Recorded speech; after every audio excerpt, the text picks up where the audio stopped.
You're watching TBPN. We are live from the Temple of Technology, the Fortress of Finance. That's right, the capital of capital. I'm your host, John Coogan. I'm here with Jordy Hayes. Today is Monday, February 24th, 2025, and this show starts now. We got a great show for you guys today. We're going through SBF, that's right, Sam Bankman-Fried, the disgraced FTX founder. He gave an interview from prison. We're going to break it down. He is starting a sunscreen company called SPF. SBF.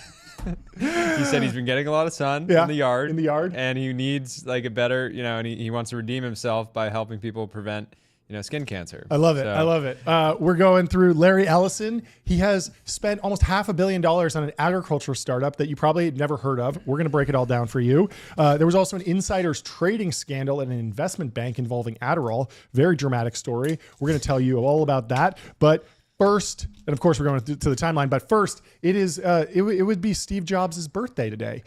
He would be 70 years old. So, man, what an impact on tech. Probably one of the greatest entrepreneurs of all time, if not the best entrepreneur of all time. You can't go, even if you're not David Senra and you're obsessed with the greatest entrepreneurs of history, it's hard to be a U.S. consumer and not spend at least one moment every day wishing Steve was still around. Like I'm sitting here with my phone with this protruding camera and it's like rattling here. And it's like, he's like, he would never have let that out the door, even though I'm sure it's, sells more cases for Apple. And so anyways, absolute legend. So we'll kick it off with a post from none other than Jordy Hayes. Jordy says, happy 70th birthday to Steve Jobs. He would have loved the iPhone 16e with Apple Intelligence and Genmoji.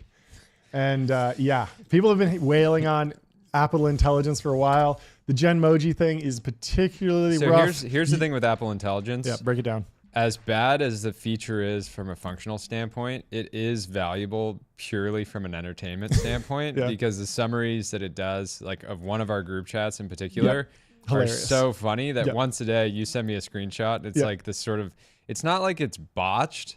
It's just basically seeing a computer summarize like something silly happening in a group chat and like positioning it as it's significant. Like it's just, I can't even give examples, but it's hilarious. It's just like the summarization of the bro group chat is one of the best things it does. Genmoji, on the other hand, I have not been having a good experience with it. Where is it in the app? Good question. Where is it on my Very phone? good question. I've seen it. I had the exact same thought. I was like, where does this thing even exist? I'll show you where it exists. You go to your text messages, open up to Jordy. I go, click on the emoji thing to pull it up, and then you can say, describe an emoji, and then you go into the Genmoji flow. I don't know if you can see this, but it will let you describe an emoji. And so then I should be able to see like, peanut butter guy or whatever. But I tried to get it to describe the original gun emoji and it just freaked out and was like, I don't know. I think that's what speaks to this is that there is a lack of risk taking right now. It's crazy that kids in the year 2030, emojis will be so nerfed by then. They'll be like, you could send a revolver on the that's literal violence. And you're like, no, that's actually not what literal means. Literal means literal, but now literal means figurative. But I have a little riff on this, and then I want to go to you. You posted a great tweet here showing the switch in culture from the yin and yang campaign that they ran for, I think this is the original iMac. They have one in black, one in white, and it's kind of a silly, quirky design in the same way Genmoji is quirky. It's like you could see through the computer. It was very risk-taking, but it was delivered in this like beautiful black and white ad campaign. And then Genmoji says, imagine it, Genmoji it, and it's this silly peanut butter and jelly thing. And people have made some heinous photoshops of these. Tons. Lots of NSFW stuff going out there. Lots of stuff we wouldn't show on this network. But I do have a take on this, which is that I think Genmoji is the perfect encapsulation of the lack of risk taking at Apple. And I go back to the launch of the iPod. So when Steve Jobs launched the iPod, he pulls it out and he's 1,000 songs in your pocket. And it's like, and it was amazing. It was groundbreaking. But what was the unspoken part of that announcement? Where were you getting 1,000 songs from? Yeah. You were clearly downloading them illegally.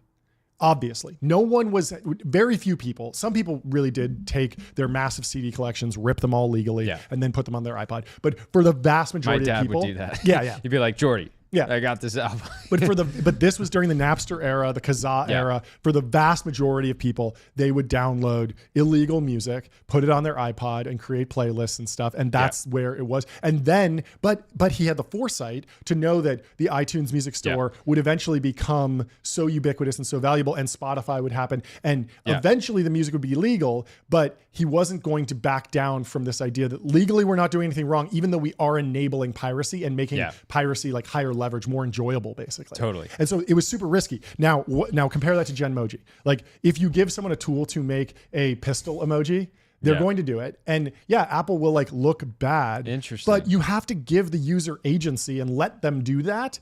And instead they're acting as like, we're putting up the bars, we're creating this walled garden, we're not letting you express yourself. That's a good take. And so I was just like, okay, that's where I feel like this culture. It's not so much that Genmoji is like a bad product, although I think the name is a little silly.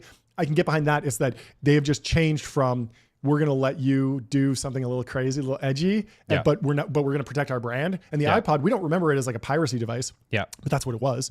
But they've really clamped it down. And so that's a good take. That's a good take. We should make some Genmojis and stop judging them, joking about them. And we should start utilizing them in our daily life and use them for a week and then decide to make a judgment on it.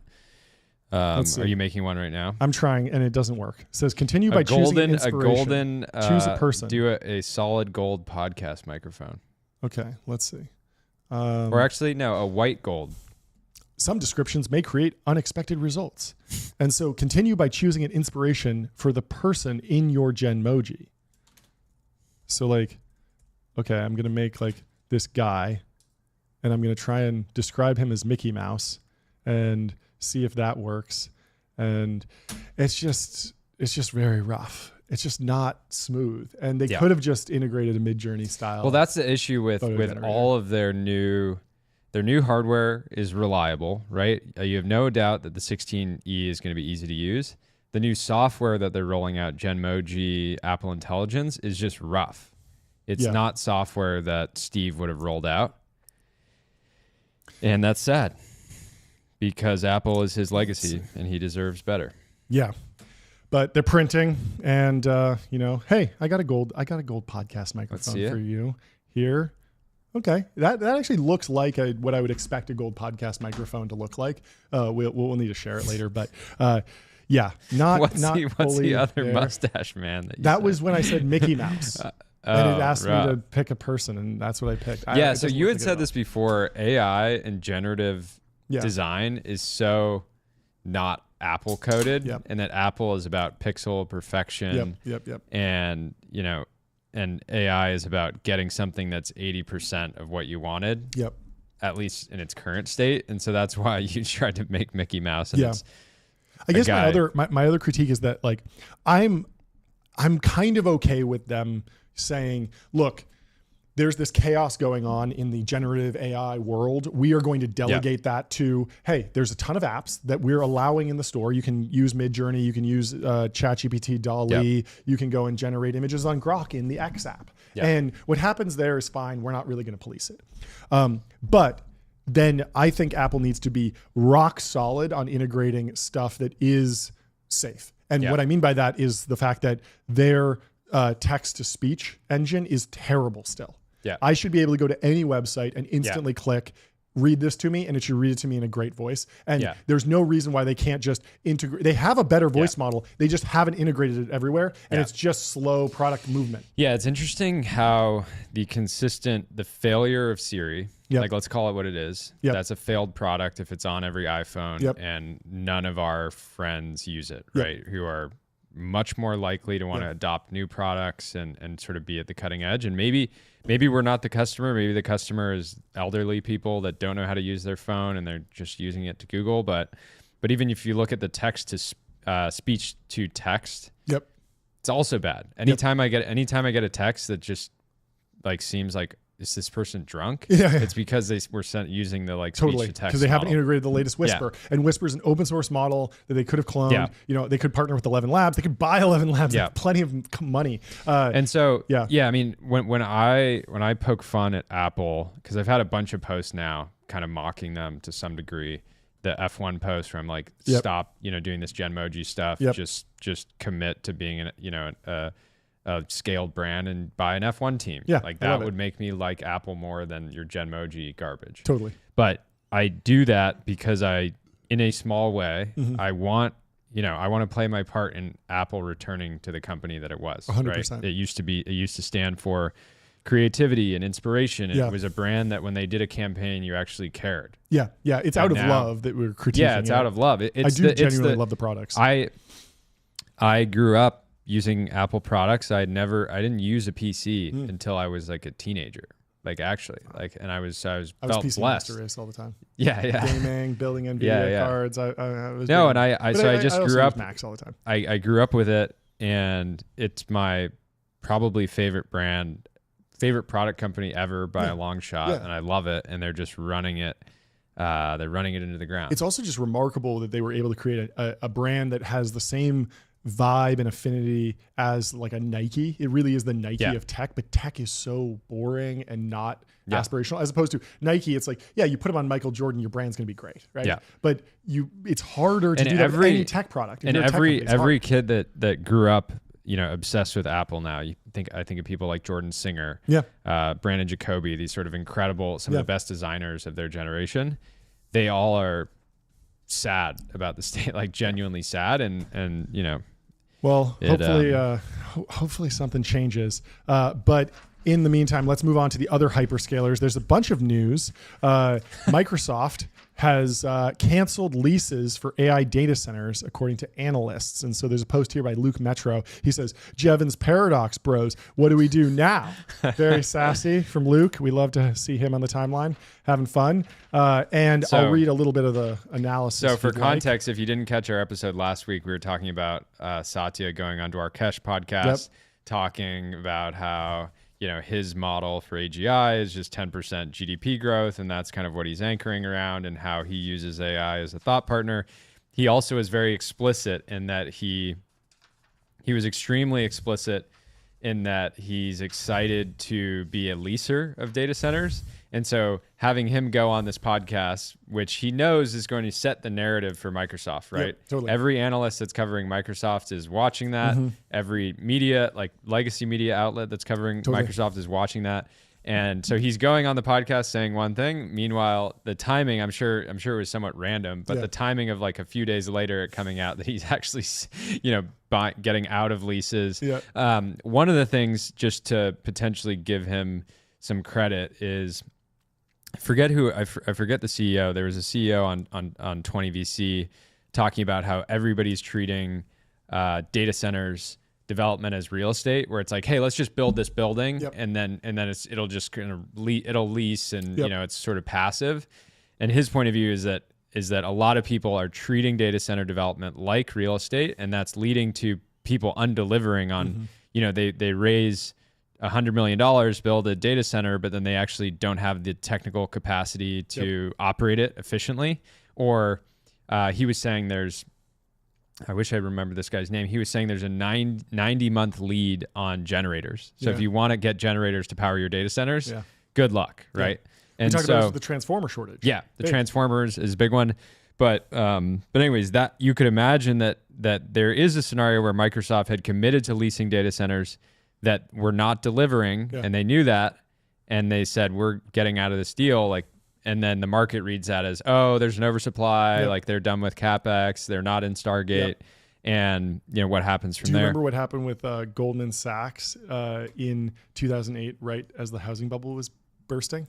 I was Yeah, you 5 were 5 years old. So basically, the quick version of the too big to fail is that, interest rates were low. There were a lot of incentives for Americans to buy homes. You've seen The Big Short. Yeah. There's clearly a housing bubble. House prices are rising extremely fast, driven a lot by easy credit and ninja loans, no income, no job. You just call the bank and say, oh yeah, like I need a mortgage for a third house. Like I make 10K. And they're like, okay, we're not going to verify that, but we're going to give you the mortgage. So there's clearly a bubble. A couple people figure it out. Michael Burry's the famous one, the hedge fund trader who made the big trade against mortgage-backed securities. But Goldman clocked it too. Crazy. And they didn't go bust during the downturn. Lehman went bankrupt. AIG got in a bunch of trouble, needed a bailout. But Goldman, they saw it coming. And so what they did was they had this massive building and they sold it and did a lease back. So they didn't have to move, but they just now, instead of taking the risk on the value because they own the asset, they were leasing it. Yeah. And so as the price fell, they were able to just like not take the loss on their building that they owned. And so you could see something like that playing out if Satya's kind of, hey, I'm calling the top on data center build outs. I'm going to sell some of my owned real estate effectively and then lease it back when I need it. There's also people don't realize how much leverage Microsoft has in these types of transactions. If you're the elephant in the room, the gorilla, you can go out and be like, he might have wanted to send a signal to the rest of the market in that if you're not, executing, we don't, all this came out initially. There was a post, I think it was on Friday, that just somebody leaked it out and they were like, my buddy at my buddy, or maybe it was before that. Mm-hmm. Yeah, but it was somebody was like, my buddy at Microsoft says they're canceling leases. And that was before TD Cowen covered it. And so then I think TD Cowen back-channeled and figured out the same source. Put in the report. And so we don't have a lot of details here, but we know that Satya from the interview on Dwarkesh is heavily fixated on balancing this supply and demand, right? He doesn't want the oversupply because that's going to signal to the market that they can't do demand planning. And maybe there's a bubble. Just maybe. I mean, at the same time, I think his CapEx plan is still higher than all the other hyperscalers, maybe, or it's certainly up there. No, didn't he sort of get Google to like kind of try to one up Google might be in the same, but they're all in the high tens of billions. So here's the report. Microsoft has canceled some leases for U.S. data center capacity, according to TD Cowen, raising broader concerns over whether it's securing more AI computing capacity than it needs in the long term. OpenAI's biggest backer has voided leases in the U.S. totaling a couple of 100 megawatts of capacity, the equivalent of roughly 2 data centers, canceling agreements with at least a couple private operators, the U.S. brokerage wrote Friday, citing channel checks or inquiries with supply chain providers. So they go and call the supply chain providers. TD Cowen said its checks also suggest Microsoft has pulled back on converting so-called statements of qualifications agreements that usually lead to formal leases. Microsoft said in a statement on Monday... and again, just to be clear, it's totally possible that they entered into agreements and then felt that the underlying operator was not going to deliver, and that was the reason for pulling out, because none of this came out of official Microsoft channels. They could have gone...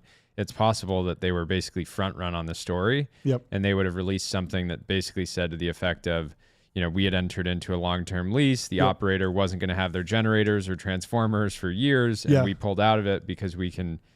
This also could be like an Oppo research, like planted story in some way. There's a lot of different things that could go on here. Like TD Cowen isn't exactly known as like the #1 researcher on hyperscalers, I believe. I would go to Dylan Patel for that. Has Patel commented on it? I have his post right here. Look at you. So Dylan Patel, the absolute dog over at Semi-Analysis, wrote on Friday, there was a report stating that Microsoft was canceling data center leases for several hundreds of megawatts, alluding to a high risk of overbuild/oversupply.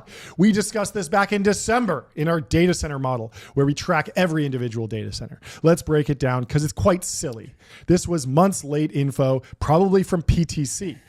Pretty much everyone knew this was happening in the data center industry because contracts were lagging / not being signed. Microsoft was exceptionally aggressive in 2023 and H1 in the first half of 2024, with Blackstone-owned QTS getting the large chunk of that capacity. In the second half of 2024, 59% of the total hyperscaler pre-leased capacity, well over $100 billion, was contracted by Microsoft. Also over $100 billion. Since the second quarter of 2024, Microsoft pre-leased balance has stopped growing. This aligns with our channel checks, as we have been hearing a lot of rumors that in 2023 and 2024, the first half, Microsoft was essentially freezing the co-location market by entering into non-binding LOIs with a lot of co-location campuses. Our core research product also noted this for Vertiv. Everyone was surprised their book to bill was so low, but Microsoft has a huge commit of capacity and near-term plans weren't shifting. Microsoft's slowdown is also more evident in Australia, Spain, and UK per our data center model. Being vague on numbers here, but full detail in the data center model below. All in all, of Microsoft were to build, like if Microsoft were to build everything they have scheduled, that's eons above any other analyst who doesn't track by data center like we do. Interesting. So a little bit of old news. We can give a little bit more color from this Bloomberg report. It closes by saying, in January, Microsoft said it would alter its multi-year deal with OpenAI so the AI startup could use cloud computing services from rival providers. Microsoft, which has also been the company's exclusive cloud provider, still has a right of first refusal when OpenAI seeks computing horsepower to train and run its AI models. Interesting. And so they are maybe pulling, out of Stargate to some degree, and lots of froth in the AI market. So yeah, I mean, we'll see how it pans out. There's always been this, bit of Pascal's wager with the AI stuff. If you believe in it and you get it wrong, you wind up with a bunch of extra dead fiber, basically, like the dot-com boom. That could be bad. You could lose your job. That could hurt the stock. But if you miss out on the AI opportunity, you are truly Yahoo, right? And you're not ready for that next build out. And so as someone who's going into these high expectations, if it doesn't happen, but you were prepared, people will still see you as, hey, he got a little bit caught up in the hype, but everyone did. Yeah. At least he was prepared for the good upside. Yeah. The other thing here is that Microsoft being the most or one of the most significant buyers of players in the market to lease these data centers. Yep. They're happy to sit back and let somebody carry the cost of this data center independently, and then a year from now be like, actually, yeah, we do want it. Yeah.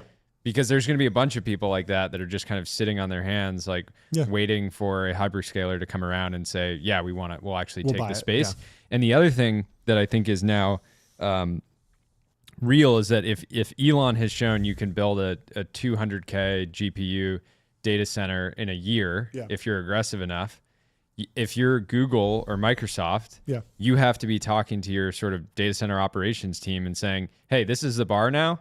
You might not be able to do it at Elon speed, but do it in 2 years. And then at that point, it just sort of sets a new standard for the pace at which these things can be built.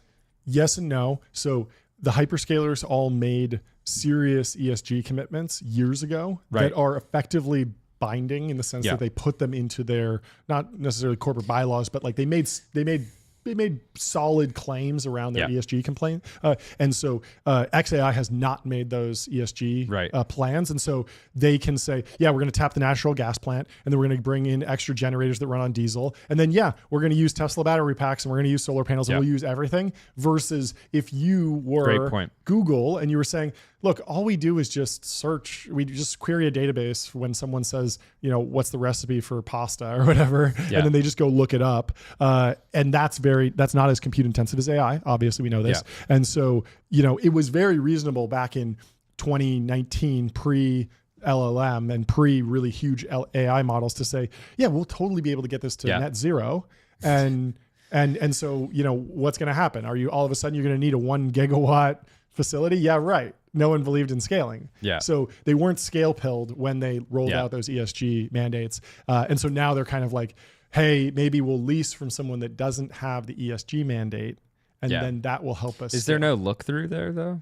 The look through, it depends. But I think that is people are going to be massaging their ESG commitments over the next so there's always a question of how much you look through.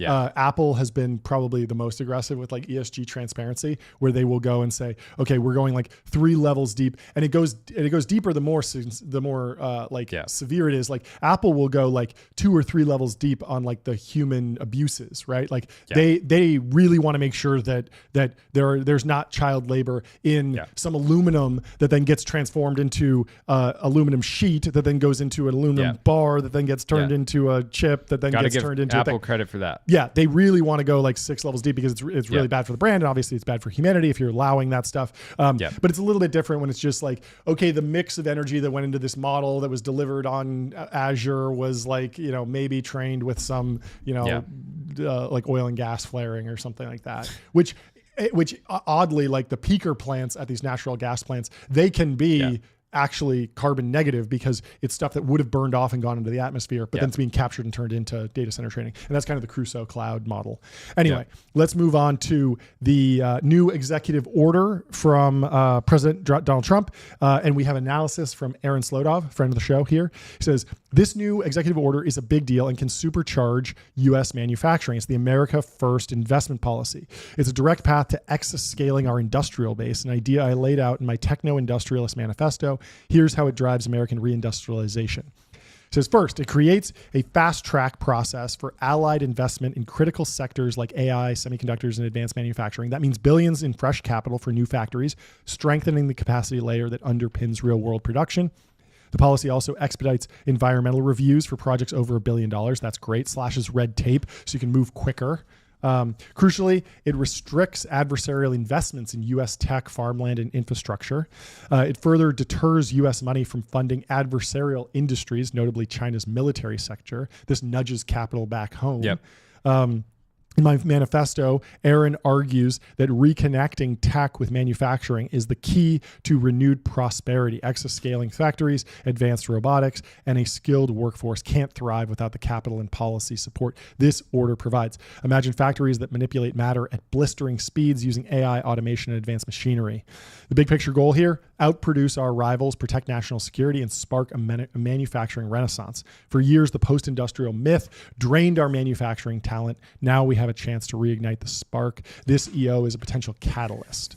And so lots of excitement from the hard tech folks around this EO. And yeah, I mean, this was something that we had talked about in just trade negotiations of maybe when Trump was kind of saying, hey, maybe I'll get rid of carried interest and really put the screws to VCs. I said, hey, oftentimes Trump opens with a really crazy proposal and then backs off of it. Maybe this is giving him leverage to say, look, I am going to get rid of carried interest if you're investing in our adversaries. Yeah. So if you invest in a just startup, internationally, this is the whole America First investment policy. And so it could be a situation where, you still get the tax treatment on American companies, but not on international companies. And so this could be a policy that kind of takes shape that way. Do you have any comments on Aaron's post? Yeah, I just thought this was super validating for the work that Aaron and Austin have been doing on the new American Industrial Alliance. So they've been working on this in connection with the Reindustrialized Summit, which we've talked about before on the show. So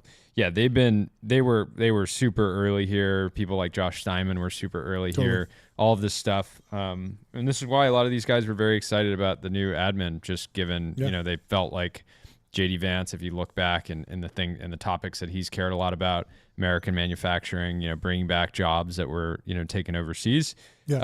It's cool to see this policy play out. And again, with executive orders, I mean, we certainly don't discuss politics on this show, but it's unclear what they actually will turn in. These are not laws; they're sort of guidelines, right? And so it will be up to other lawmakers to actually turn these into real policies that can, real laws that can actually be executed against. But great to see. I like the sound of it. Yeah, lots of potential. Hopefully it goes well. And good luck to Aaron and the team over at Atomic and everyone else who's building hard tech in America. We'd love to see it. Let's move on to SBF. Sam Bankman-Fried, the disgraced founder of FTX. He's in prison right now. He gave an interview to the New York Sun from prison. It's a fascinating and what recording. Is the New York Sun? How have I never heard of this? It's a newspaper. Yeah, I know, but did nobody want to cover this. It is odd that he gave the exclusive to the New York Sun. Yeah, it's odd that the Wall Street Journal wasn't calling him. There might be some questions I saw in the comments here. Some people were like, "Why are you promoting this? Like, let's just move on from this. Let's not highlight this guy." Yeah, I think it's great. I like hearing these people. There's totally an argument. Don't give him a platform. That kind of thing. Yep. But yeah, I'd never heard of the New York Sun. It's reader supported, $250 a year. We don't like that. Which I wish is it was corporate supported like us here. But it's known as a conservative. Interesting. Yes, leaning. And that's a big theme here is that he went to jail and he was very liberal, and now inspired by Ross. And now he's saying I was never liberal, basically. Anyway, I'll read through some of Patrick McKenzie's analysis. If you want to scroll a couple slides ahead, there are some quotes from the interview that you could interject. So Patrick McKenzie shares that SBF has a new interview out conducted from prison. He says the highlights include a strong direct statement of his innocence, accusing prosecution and judge of politicized process, analogizing to the experience of President Trump, apparently maneuvering to secure clemency. Implied rationale for persecution, his donation to Republicans. Which is fascinating. And if you actually look at, there's plenty of data on his political donations. Yes. I'm going to try to pull those up. Yeah. Because he did donate to both sides. He did. It's just that the actual concentration of those dollars was heavily left leaning. I think that's correct. And not and so yes, he can say, "Oh, look at all these Republicans I donated to. They were trying to pin me like they did Trump. I'm just like Trump." It's like, Yeah, I wasn't entirely buying his argument. He says he expresses frustration that S&C, John Wraith III, didn't collaboratively receive balance sheets and other business records from him and rather set about reconstructing them, which he claims delayed recovery and cost creditors substantial amounts of money. So I'm on opensecrets.org right now. I'm going to just read the first 10 recipients, and then we can the people can decide. So first recipient from SBF to the Democratic Party of Pennsylvania, second to the Democratic Party of Arizona, third to the Democratic Party of Nevada, fourth to the Democratic Party of Texas, five to Democratic Party of Nebraska. I'm sensing a pattern here. Democratic Committee in Florida, Democratic Party of Wisconsin, Democratic Party of North Carolina, Democratic Party of Ohio, Joe Biden directly, Democratic Party of Colorado, DNC Services Corp, Democratic Party of Virginia. We get a picture. I could just go on and on. I mean, also Kamala, of course. The other thing is that he had said publicly that, like, from his EA, effective altruist, like rationalist perspective, electing a president is so high leverage, you should be willing to spend $1 billion on it. You should donate $1 billion. And he wasn't talking about giving $1 billion to Trump. In fact, I think he said stopping Trump is so important that you must donate. No, you can see here he donated directly to Biden and directly to Kamala. Yeah. And so, it's kind of an odd argument for him to make. So he characterizes this is actually FTX. crazy. So on the first 50 there of the donations, there is one Republican. Okay. Anyways. So probably some sort of power law. Some truth to it. He's like 80-90% Republican or Democrat donor.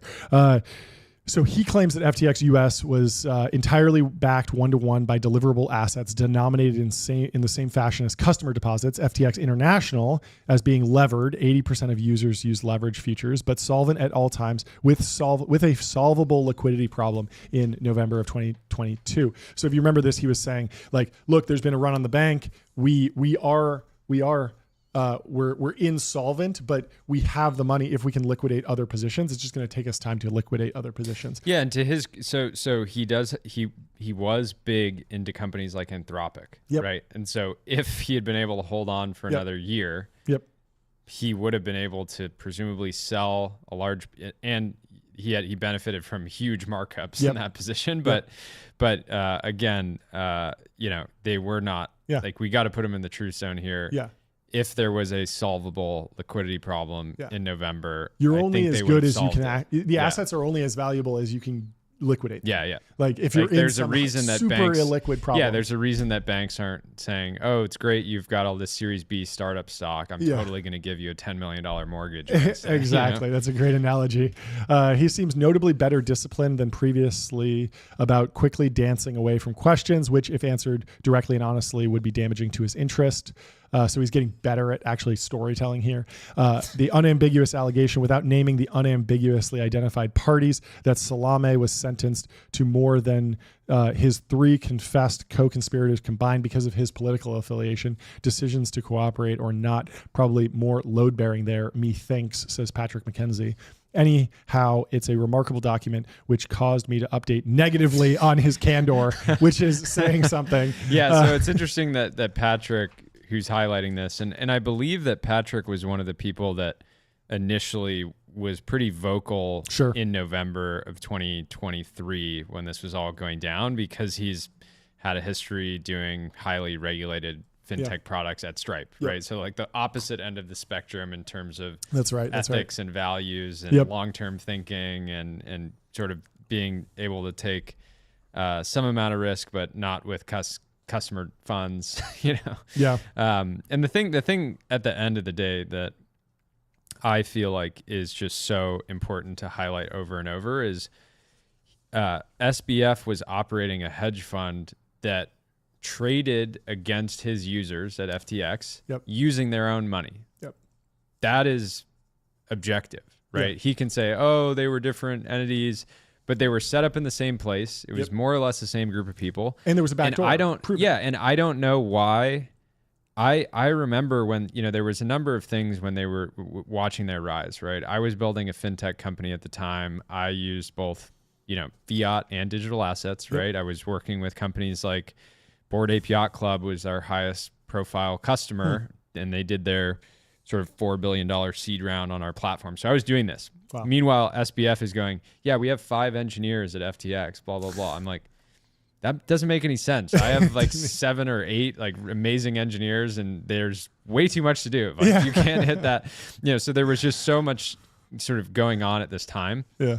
The other thing is I don't know how all the institutional investors that went into FTX didn't take issue with the fact of him operating. It's one thing for Robinhood to be selling order flow, right? Mm-hmm. And you could very clearly argue that is wrong in many ways, right? Yeah. But it's another thing to be an adversarial trading partner that's also operating one of these exchanges and offering some just crazy incentives. Like you could go on FTX US and get 8% yield on Bitcoin. Good times.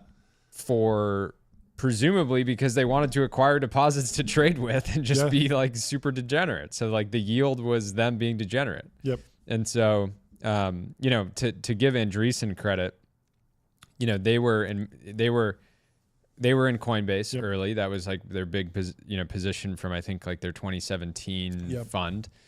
But they easily could have found justifications to say, we're going to do this because it's, it's whatever. And they didn't, right? And so the VCs that initially did it were the kind of people to do like a .eth, profile, things like that, right? They were FOMOing in, and some of the stories out of that are fantastic. The whole them being like, he's playing League of Legends, like that's so bullish. Yeah, and he was terrible at it. That was your big. So SBF, notoriously would play League of Legends all day long, like during board meetings, during board meetings, during conversations with journalists. But your issue with it wasn't that he was playing; it was that he was just bad. He was bad. Yeah, he wasn't even that good, which is a real tell. At least when Elon's playing on a SpaceX call, he's had someone boost his account to top level so he can speed run the hardest level on the game or whatever. I don't know. Yeah, it's just like it's just disrespectful to play a video game while you're supposed to be pitching a large financial institution. And I mean, lots have of some things respect for our great capital allocators. Have some respect. What would your mother say? Your mother would say, "Don't do that." And his mother was a legal expert, right? At Stanford too. Anyway, there's some quotes from the from the interview here. We'll read some on his own decision and claim of innocence. I do absolutely, obviously there are things I would do differently, and that's lots of things. I had a lot of decisions to do, to make a CEO, but by far the single biggest was I backed down from a fight in November 2022. And I should not have let Sullivan and Cromwell take control of FTX. I should have stood up to them, and I didn't. And after that, there were excruciating years waiting, not just me waiting, but millions of customers waiting, being falsely told that there was no money left and they were not going to get any payments until recently. And so he maintains, I could have, landed the plane. I could have pulled out of that nosedive, but he wasn't doing a good job. Just objectively, he was doing a terrible job with those awful tweets. Like, what happened? He was like, he looked in chaos. Like, he was not instilling confidence at all. And also he wasn't doing a good job of, he did have days to go try and liquidate the Anthropic position. Couldn't get it done. Yeah. And so I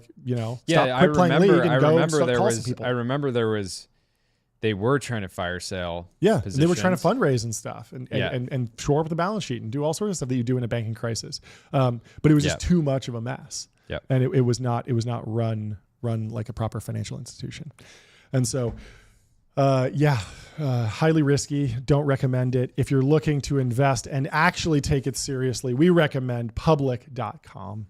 Investing for those who take it seriously. They have multi-asset investing, industry-leading yields, and they're trusted by millions. And Public's been around for a very long time, and they're not going anywhere. And we personally are friends with the founders. It's why we partnered, and among other reasons. And you know what? We were on a call with them the other day.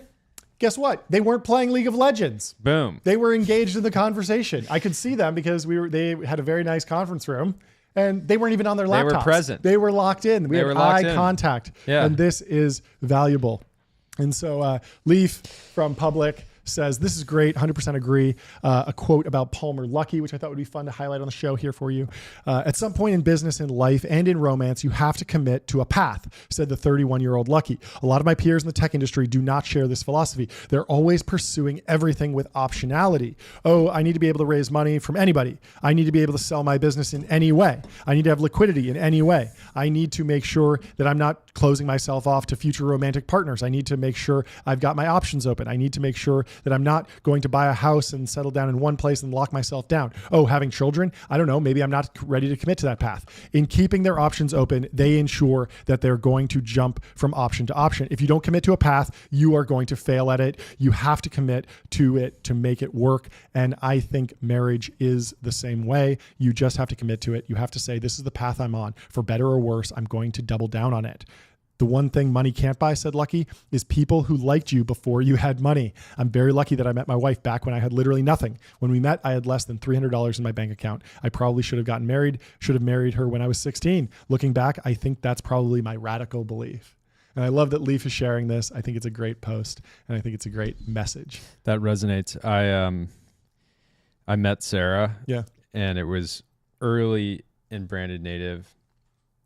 And I'd never actually taken a proper profit share from it. Yeah. So I met her and I was basically still broke. Yeah. I was paying myself $4,000 a month, living in LA, whatever. And we met, and on our second date, I bought a 911 on Bring a Trailer. Yeah. And I pick her up in it, and I hadn't actually driven manual in a little bit. So I was a little bit nervous because I didn't want to stall out in LA traffic. And she looks at it and she's like, "Oh, that's cool." This is so funny. And never even brought it up again. I was like, "Wow, that was it." This is so funny because I have the exact same story about my wife Emily.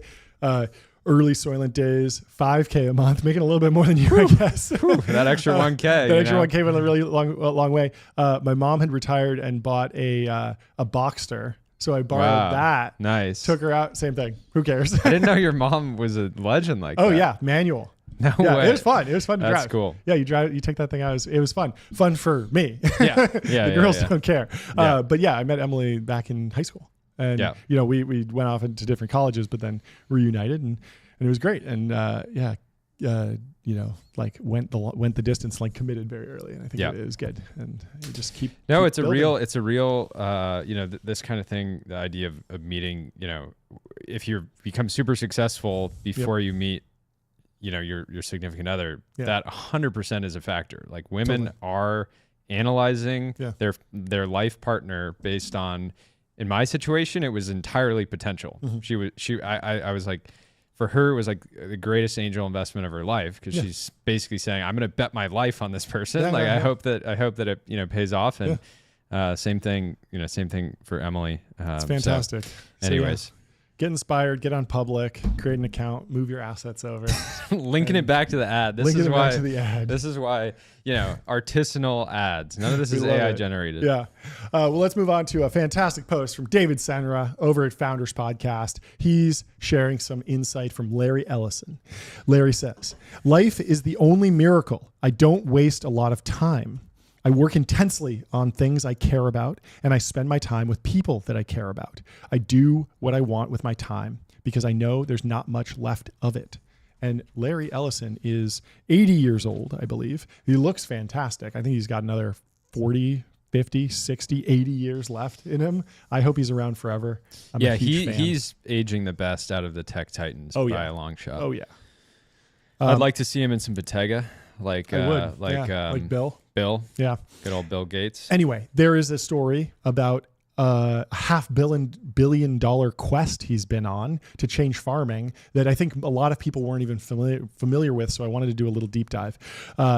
In a row of 6 greenhouses on a remote stretch of the Hawaiian island of Lanai, which I actually was on 6 months ago. It's Were beautiful. you at his resort? I wasn't at his resort. I was at the Four Seasons, which is, I think he owns the island and leases the land to the Four Seasons. Probably pays for his resort. Yeah, probably. His property, there's 2 of them. There's Sensei Lanai, which I haven't been to, but Sensei Porcupine Creek is so good that we need to do a TBPN meetup there at some point, because there's only like 30 rooms. And so he's been working to use his golden touch in tech to remake the way people around the world eat. The company behind this effort, Sensei Ag, is 8 years in the making and has cost the world's 4th richest person more than $500 million, far more than he spent buying the island itself.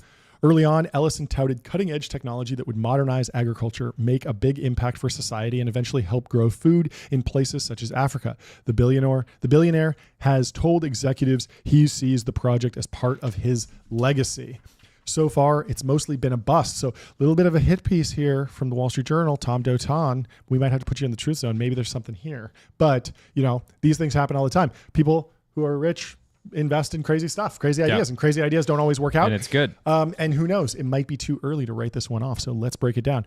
Little of the revolutionary tech the company has extolled, sensors to monitor development, artificial intelligence to breed crop varieties, and robots to harvest plants, is being used according to people familiar with Sensei. So they're still early.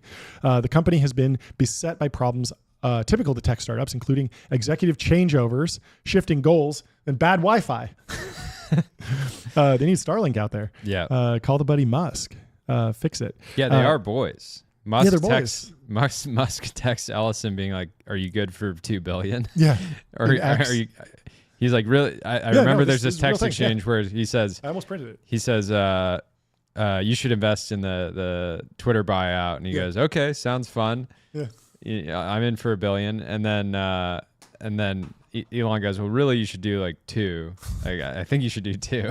It's just like so good. Same interaction that a seed Series A founders having. It's like, come on, like do 2. Like, do 2 million. Do you believe in me? But it's just with 3 extra zeros at the end. I love it. The greenhouses, for example, weren't built to withstand Lanai's strong winds, and their solar panels have broken down. Some of the top executives are tech veterans who have no commercial agriculture experience. The 80-year-old Ellison and his Sensei Ag co-founder, celebrity Dr. David Agus, envisioned the farm as an ambitious tech venture that would use new techniques to grow tastier, nutrient-rich food. Far from feeding the world, its crops of lettuce and cherry tomatoes are only enough to supply the few groceries at least and restaurants they have a product online. in market. Yeah. That's more than most hard tech companies. Yeah, it's working on. One person familiar with the operations described the output as being like promised a Bugatti and ending up with a Yugo. What a funny... What is a Yugo? I actually You don't know what a Yugo is? Oh, it's like the cheapest and most failed car of all time. Is it a They're Russian? actually trying to bring it back. Is it a Russian? It's like an Eastern European car.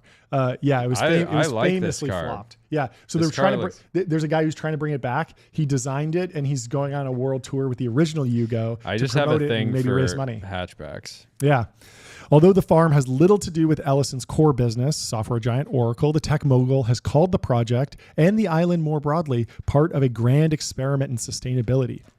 Agus, a medical doctor with no previous agricultural experience, said that, which I don't care about, said that when Ellison approached him on the project, the billionaire's lofty goals of returning Lanai to its farming roots after decades of destructive pineapple farming, while also setting the blueprints to feed the world, were too good to pass up. We have an island that we can't grow things on, that we need food for. Let's do it. But at the same time, let's change agriculture. The company has been using the past few years to gain experience with growing crops and perfect its technology, he said in an August interview, adding Sensei was aiming to have a prototype of its new tech by the end of 2025. That timetable has since been extended to mid-year 2026. And so lots of rough times for them. Let's move forward. There's a lot here. This is a really big deep dive. Overall, this is exactly what I want to see billionaires spending their money on. I agree. For one thing, besides cars, watches, art, Islands, etc. Islands. I think this is one of those things. This scenario happens quite often where a bunch of the tech elite look at an industry and they say, yeah, we can fix this, and get a little bit in over their skis in the sense that, maybe trying to solve problems that are problems for, that are hairy problems, right? Like farming is one of humanity's oldest, industries. And there's also been a bunch of, one thing that I've noticed, there's a company I helped start called Resource Monitor. And we make smart meters for groundwater producers. So people that work in oil, gas, ag, et cetera, golf courses, et cetera, that are producing a bunch of water. One thing I've noticed through that is there's a lot of people, this is a tech solution for a traditionally like legacy industry. The alternative products that people use are these sort of, these legacy meters that are, were made in the early 1900s. So we've been running on the same tech. But when you talk to people in that industry, there's a bunch of super smart people that are very future, forward in many senses. And they are actively working on solutions to all their problems all day long. So they are like problem solvers. And so it's not like you're going into ag and there's been zero investment in technology and there's been no smart, like sometimes you go into an industry and you're like, wow, everybody here is making a bunch of silly, dumb decisions. I don't think ag is necessarily the same way. Like it is one of the most critical industries in the world outside of energy. And there's been a bunch of smart people working on it forever. So coming in and slapping solar panels and new sensors and stuff like that isn't going to automatically deliver, incredible yields. If anything, the criticism of the American agriculture industry is that it's like too hyper optimized. And companies like Monsanto have like gone crazy with like, if this seed gets in your farm, it blows over, a bird takes it over. We're going to take a cut of that because we're going to gene sequence your crops and we're going to know that you have the drought resistant tomatoes or whatever, and you're going to pay us. It's very hyper technology driven already. So given a little history here, in the 1920s, Dole turned Lanai into Pineapple Island, and for a time it produced 75% of the world's supply of that fruit. The island still has many brightly colored plantation homes dating to that era, but years of damaging agricultural practices, including the use of plastic piping and chemical ripening agents, polluted the soil and made it largely inhospitable to commercial farming. Access to fresh water has also been an obstacle. In 1985, Lanai was taken over by real estate developer David Murdoch, who phased out pineapple plantations and converted it into a luxury vacation spot. He sold 98% of the island in 2012 to Ellison, whose fortune is around $200 billion. Keeping 2% is got to be so annoying to Ellison. I think it might be like government owned or something like that. Oh yeah. It'd be funny if he's like, yeah, you can have the last 2%, but it's going to be $1 billion. Cough it up. And so the entire island, or 98% of it, sold for $300 million. Absolute steal, I think. I mean, they're not making any more of these islands, and it's beautiful and wonderful. There's a picture of the beach there. That's fantastic. I think I've actually been to that exact beach. Murdoch was an often seen paternalistic figure who waved to the locals. He called his children. Kind of weird. I mean, that's kind of nice, but kind of weird. If he was thinking about it in how I, in a very nice. He's big broing them, Yeah. You should have been like, these are my bros. If they're his children and he's providing them, it's not equal footing. Allowance. It's not equal footing. But if he's giving them an allowance, it's paternalistic. I would respect that. Yeah, just be like, hey, these are my bros on this island. Ellison is more of a mystery to Lanai's 3,200 residents. A few interviewed said they'd never seen him, although his presence is apparent in other ways. He is the largest employer, including at his resorts on the island. He's paid for benefits such as CT scanner at the local hospital. He's building a new rental homes, also luxury residences along the coast for his family, which he's hired. Of his residences, so he has 6 homes on PCH. Okay. 2 of the 6 burned to the ground.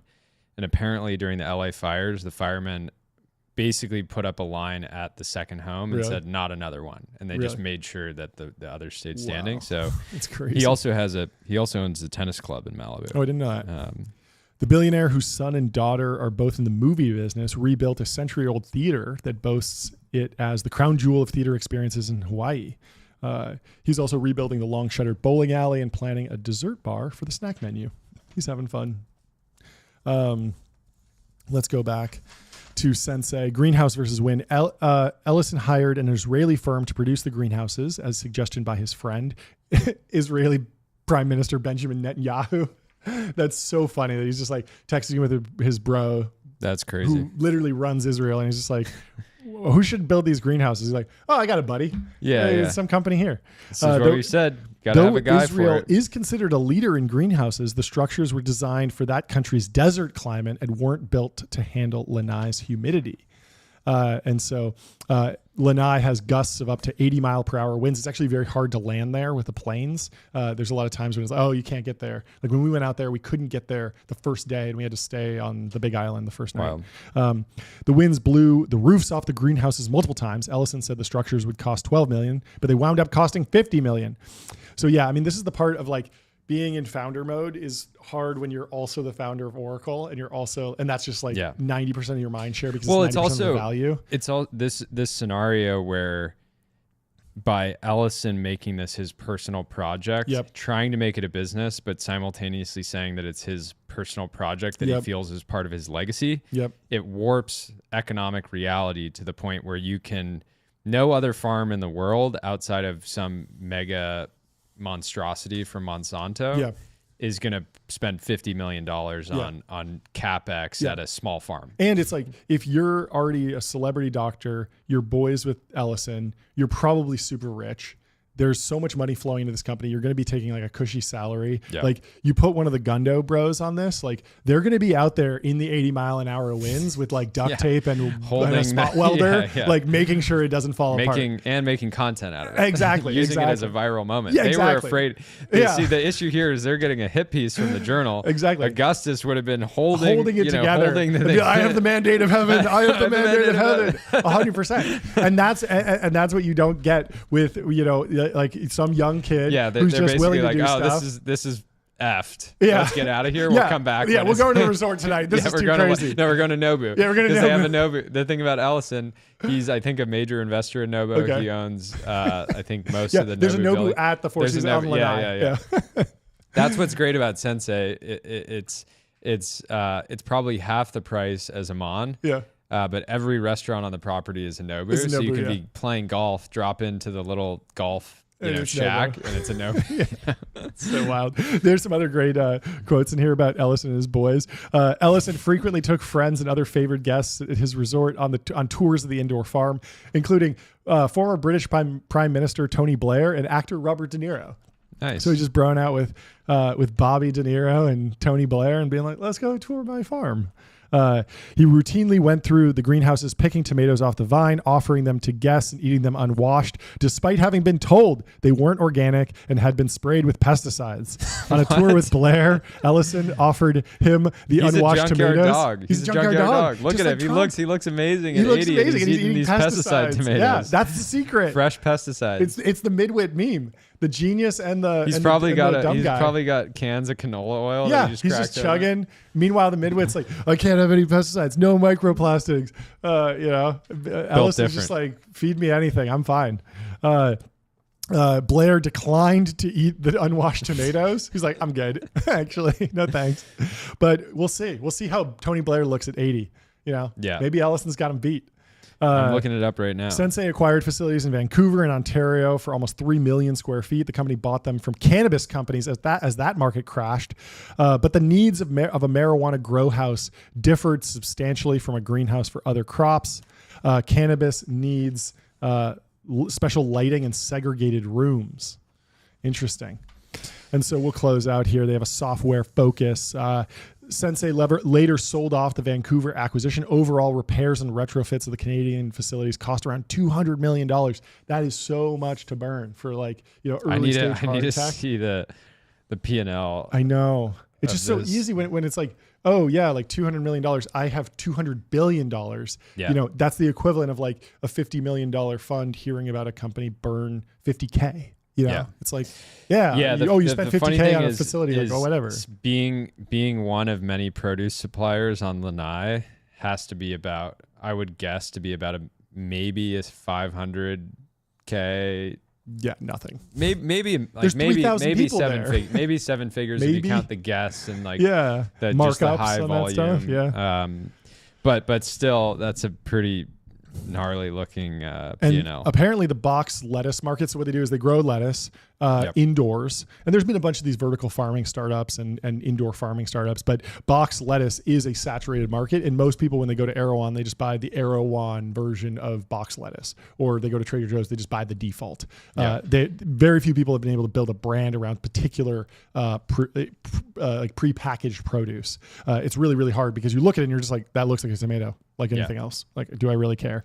The vision was so big, and then it just slowly got whittled away as we faced up to the realities of implementing on Lanai, a former general manager said. Sensei's chief technology officer, Danny Hillis, Agus said, Hillis is renowned in the computer world for developing networking techniques. Though he lacks commercial agriculture experience, he leads the company's AI efforts, which Sensei believes can help it predict and crossbreed crops to optimize nutrition. Software can also be used to increase efficiency in water and energy use. Despite moving through several chief executives, Ellison and Agus in 2023 appointed Dave Douglas, a partner of Applied Intuition, a Boston-based tech company that Ellison owns part of. The software engineer lives in Massachusetts and runs the company remotely. And again, this goes back to, it is tough. It is tough to run a company remotely. It's tough to not have a founder that has 50% of the company. And it's like, if this works, I got money from Larry, but if it works, I'm going to be remembered. Yeah. It's hard. Hard to delegate your life's work. Startup founders and executives having very low cash comp is sometimes seen as a bug. People are like, oh, it's such a shame that this person could be working at a startup, but they need, and it's like, no, it's a feature. As soon as people start making, $300K plus a year, the just like the drive, you just lose that dog in you. The dog stops barking. It's true. And you burn $500 million in a few years. Yeah. And there's been a few of these projects, like that Blimp one that the Google founders are working on. Larry Page is working on this. We got to deep dive that. And it was the same thing where they put someone in who was like very well respected, very smart guy, clearly, but older in his career. And when I see that, I just think I just wish these guys would instead go and give money through like a YC model almost, and just get the money into a bunch of young hackers, let them build a bunch of stuff. A bunch of the stuff won't work, but you won't incinerate as much capital, and you'll probably more likely to actually make an impact and drive a generational thing, unless you're willing to do the Elon thing and then just actually sleep in the factory and like drive everything like crazy. And that's been working for Elon, but he is the exception to the rule. Yep. Anyway, if you're looking to spend some time in Hawaii, we recommend going to wander.com. They have some fantastic places in Hawaii. Find your happy place. Book a wander with inspiring views, hotel-grade amenities, dreamy beds, top-tier cleaning, and 24/7 concierge service. It's a vacation home, but better. Boom. I got the Wander hat on. We're doing hats today. And so I looked on Wander. I found a place in Hawaii. It's the next slide. The Waikoloa Beach 5 bedrooms, 6.5 baths, 8 beds, 16 guests, 5,000 square feet. It's club access. You can wander the luxurious coastal retreat, offering breathtaking panoramic views of the ocean, surf, beach, and mountains. This stunning residence features a 17-meter pool with an elevated spa, a game room with a pool table, ping pong, and shuffleboard. It seems like a fantastic place to go hang out. 10 out of 10 average guest rating, and you know you're going to have a good time out in Hawaii. So highly recommend that. And we also have a post from Kyle. And you're not going to deal with the Wi-Fi issues that Larry Ellison is dealing with on his farm. They got blazing fast Wi-Fi that you can count on. Yeah. There's nothing worse than getting, to some vacation home. You boot up your computer, you're jumping onto a Zoom call to say, hey, nothing from me. Thanks. And it's lagging out and they're like, what? I can't hear you. And all you wanted to say was nothing from my end. Thanks. And you can't even get that through. You're not going to deal with that on Wander. No. And Kyle here has a post that we wanted to share. It says, if you thought the first 500 Wander locations were nice, wait until you see the next 500. They are really going above and beyond and curating just really special places. Every single thing I see them share is just iconic and totally worth getting a whole group of friends together, getting a bunch of families together, getting your whole corporate team together, doing something special, making some content, doing a bunch of different stuff. Anyway, we love Wander and shout out to them. But let's move on to our next story, which is in the Wall Street Journal. Alexander Sadie writes, John Femina went to jail for 3 years for running an insider trading scheme while he was a banker at Wells Fargo. I spoke with him about how an addiction to Adderall inspired him to start the scheme and how he's rebuilt his life after prison. Let's hear it, Jordy. What do you think? Oh, I mean, this is a hit piece, right? It's rough. And wait until you hear the scheme. It's bad. I'm going to hold thoughts until we hear the full details. So, the insider trading ring netted him and his friends millions of dollars before they all went to prison. It started with long hours as an investment banker and a crippling addiction to Adderall. He was a 28-year-old banker working for Wells Fargo. When he tipped off his friends about confidential deals that the bank was working on, his friends would buy shares that were in line to be acquired and then reap the profits, and then they'd funnel the money back to Femina. In 2 years, he and his friends made more than $11 million trading off of confidential information. He spent 3 years in prison. He says he came up with the scheme while he was abusing Adderall. Okay, and just to be clear, $11 million is an order of magnitude more money than you need. You could be trading with 50 grand. Yep. And have the regulators come after you, right? It's super easy. I had what a buddy, random person bought the stock right before it popped? Super easy. It's not that hard. It's not that hard to find. I had a buddy whose dad is a public company CEO, and he was telling me, he told me something, and I was like, wow, like the stock is going to absolutely rip. I wish you just hadn't even told me because I'm not able to buy it because you can, there's more or less a direct line from the dad to the son to the son's friend. And so I'm like out super at that obvious point, right? Yeah. And so they give a little background of him. He got an Adderall prescription to be able to work long hours. He grew up on Long Island, was a good kid. He was an Eagle Scout. I was an Eagle Scout. Shout out Eagle Scouts. But get it together, guys. You're bringing down the brand here. He enrolled in the Merchant Marine Academy. He served in the Navy Reserves. Thank you for your service, man. He went to Columbia Business School. Should have stayed in the military, honestly. Yeah. Not insider trading. Yeah. And if you're a fighter pilot, you can do any Adderall adjacent, product, and they're like, yeah, good job making sure the plane gets out. And there's nothing to steal. So after Columbia Business School, he wanted to go to Wall Street.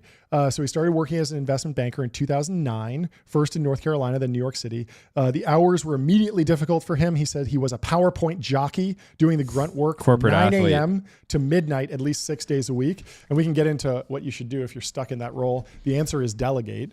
You need to be hammering the table and being like, I'm getting, a direct report immediately. Climb that ladder, get out of the analyst role as soon as you can, and be like, I'm ready to delegate this because I don't want to be doing these long hours. You have to wonder right now, is there guys that are in his role today that are getting so good at using AI that they can actually do the job?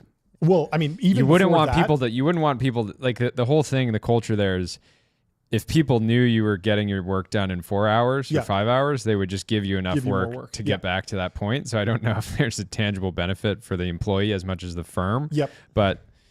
And so when I think about like the good work at an investment bank, the top guys, it's all relationship based. It's I need to find the company that wants to be sold and I win need the deal. And we need to win the deal. And I need to be golfing with the CEO of Nike. And then when Allbirds comes in or something, I'm ready to put them together. That's the value. And that's why the investment bankers get paid so much, because you basically have to pay them an option on the future business that they bring into the firm because they can leave and they can take their Rolodexes with them. Then one level down is more like the strategy role, actually coming up with a deal that is accretive for everyone and all the shareholders get excited. And although that doesn't happen all the time, when it happens, and everyone's happy, Instagram for Facebook, that's a great example of like a good idea, a good deal, everyone wins, right? Then lower down is like, how do you communicate that? How do I turn the idea of like this deal into a slide that tells the story? And you're very good at this in the slide decks, but you don't instantiate them. You have a designer who actually takes your napkin stuff, or you work in Figma, but something about decks though, the dynamic is that anybody who's making a deck wants it immediately. And there's always this pressure of, especially within the private market world, if you're a seed stage company that wants to raise a Series A, you want to be, sometimes founders will get ahead of it and they're like, I'm going to start my process in September and I want to have the round done by December and I'm planning around that. So I need the deck done by September. But usually it's hey, we had this VC hit us up, it went well, they want to preempt, but now we want to run the whole process. So we need the deck right now. And so I worked on a handful of decks in last year just for portfolio companies. And it was just always like, I just ended up staying up like basically till 2 a.m. with them, like trying to get them across the line. But a lot of this PowerPoint jockey stuff is actually a layer below, where you're actually just taking the napkin drawing and turning it into something that looks good. Or building comps models. And that can be very grueling. Now, in the post-2012 era, a lot of these firms have back offices internationally where they can take a napkin drawing and turn it into a beautiful slide. And they have whole teams of people that just do this, and I'm sure AI is coming in there. So rough time for him. He's grinding. He was taking 80 milligrams a day, twice the maximum daily dosage. That's crushing. Kept on taking the pills, made him frenetic, aggressive, and willing to take new risks. But let's go on to what the actual scheme was. Because I have some takes on this. One night in 2010, while working late, Firmina looked through some of the bank's internal folders on a shared computer drive. He saw that project folders that were changed over the weekend were likely to be tied to live deals. My mind on Adderall would go off on these tangents and come up with these elaborate schemes. At the time, he was on the hook for tens of thousands of dollars to pay a friend's mortgage. He had co-signed because the friend was struggling to pay. Firmina told his friends to buy shares in the company that he thought had a good chance of eventually being acquired. He enlisted another friend from college to buy the stock too. The friends netted north of $500K in profit from trading on the deal. Then the scheme goes on for 2 years. They use a shell company with a corporate bank account to buy and sell the stock. The biggest score was in 2012. Before Chicago Bridge and Iron's $3 billion purchase of Shaw Group. Around 10 people connected to Firmina bought Shaw stock and call options all weeks before the deal. How did this guy do this so brazenly you actually like it's so bad. Obviously illegal even to somebody outside of finance that also he's doing all this it's also 10 people. Like how did not one of those be like, hey buddy, like I talked to my dad about this because I was like, hey dad, you want to do this deal with me? And he was like, son, that's insider trading. Yes. And so it's so funny because he's doing this piece to kind of rehabilitate his name and be like, hey, this is about awareness around drug abuse and Adderall, which is true. It's good to raise awareness about that. But he's saying like, oh yeah, I took so much Adderall. I came up with this crazy scheme. And the crazy scheme is something that you would be taught on day one of compliance training at any bank.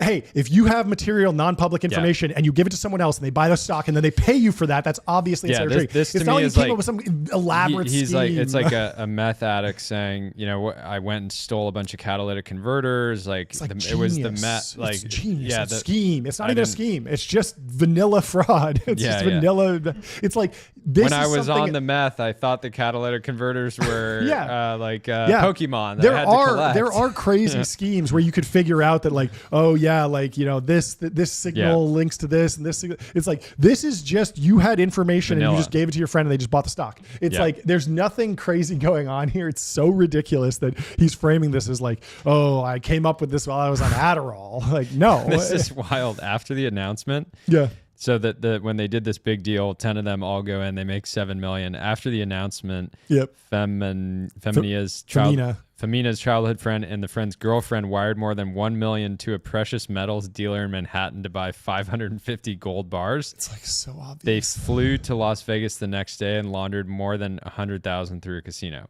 It's just like, and so the FBI shows up immediately, told Fermina that he was sharing confidential information and asked him to help in their investigation.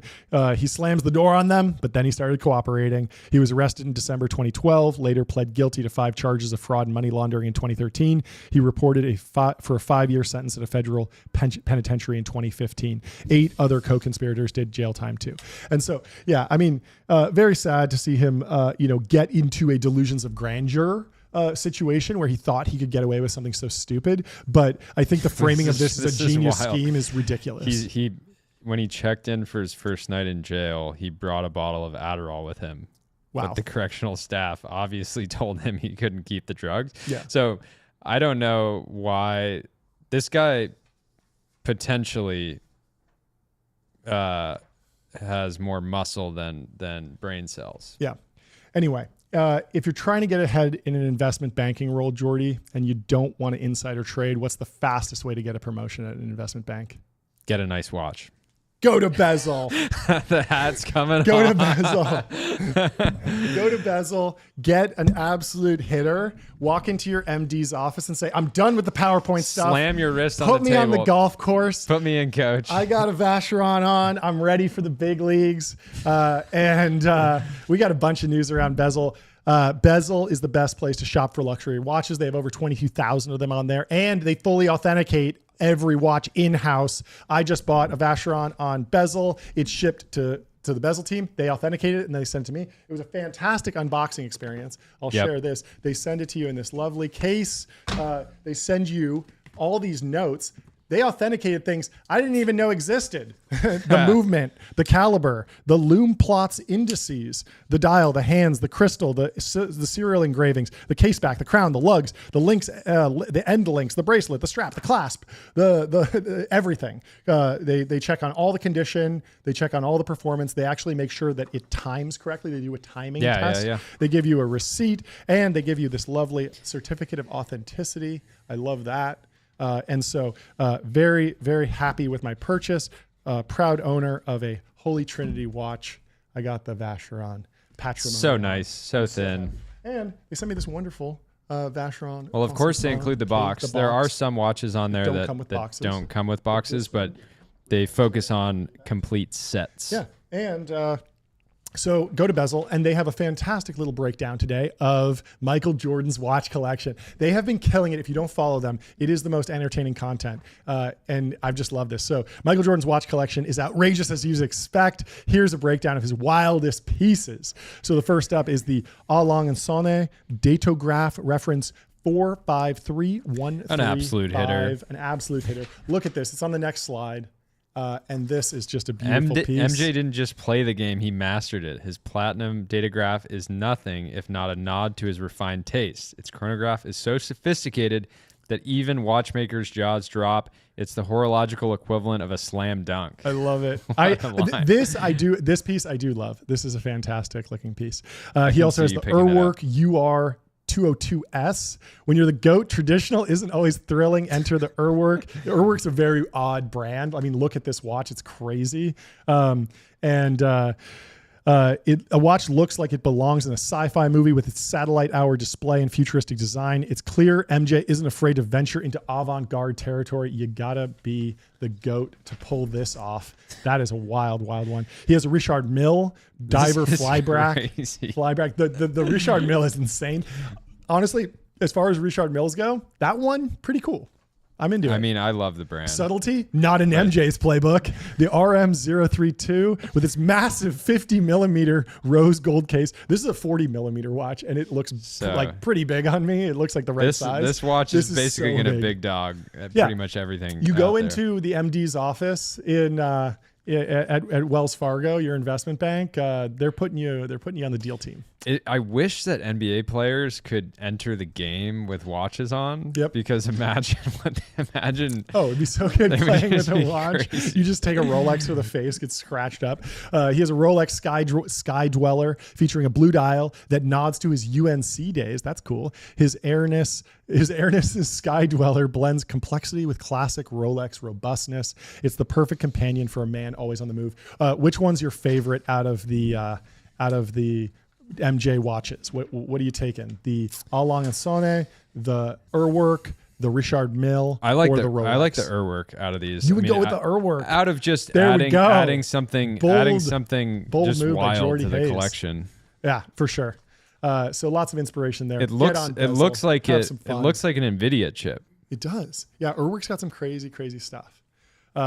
There's also the Hamilton did a collaboration with Dune that looks really cool. Interesting. They made a watch that was featured in the movie, and you can buy it, and it's not like thousands of dollars. These Urwerks are crazy. Urwerk needs to do a collaboration with NVIDIA ASAP. Anyway, on to the timeline.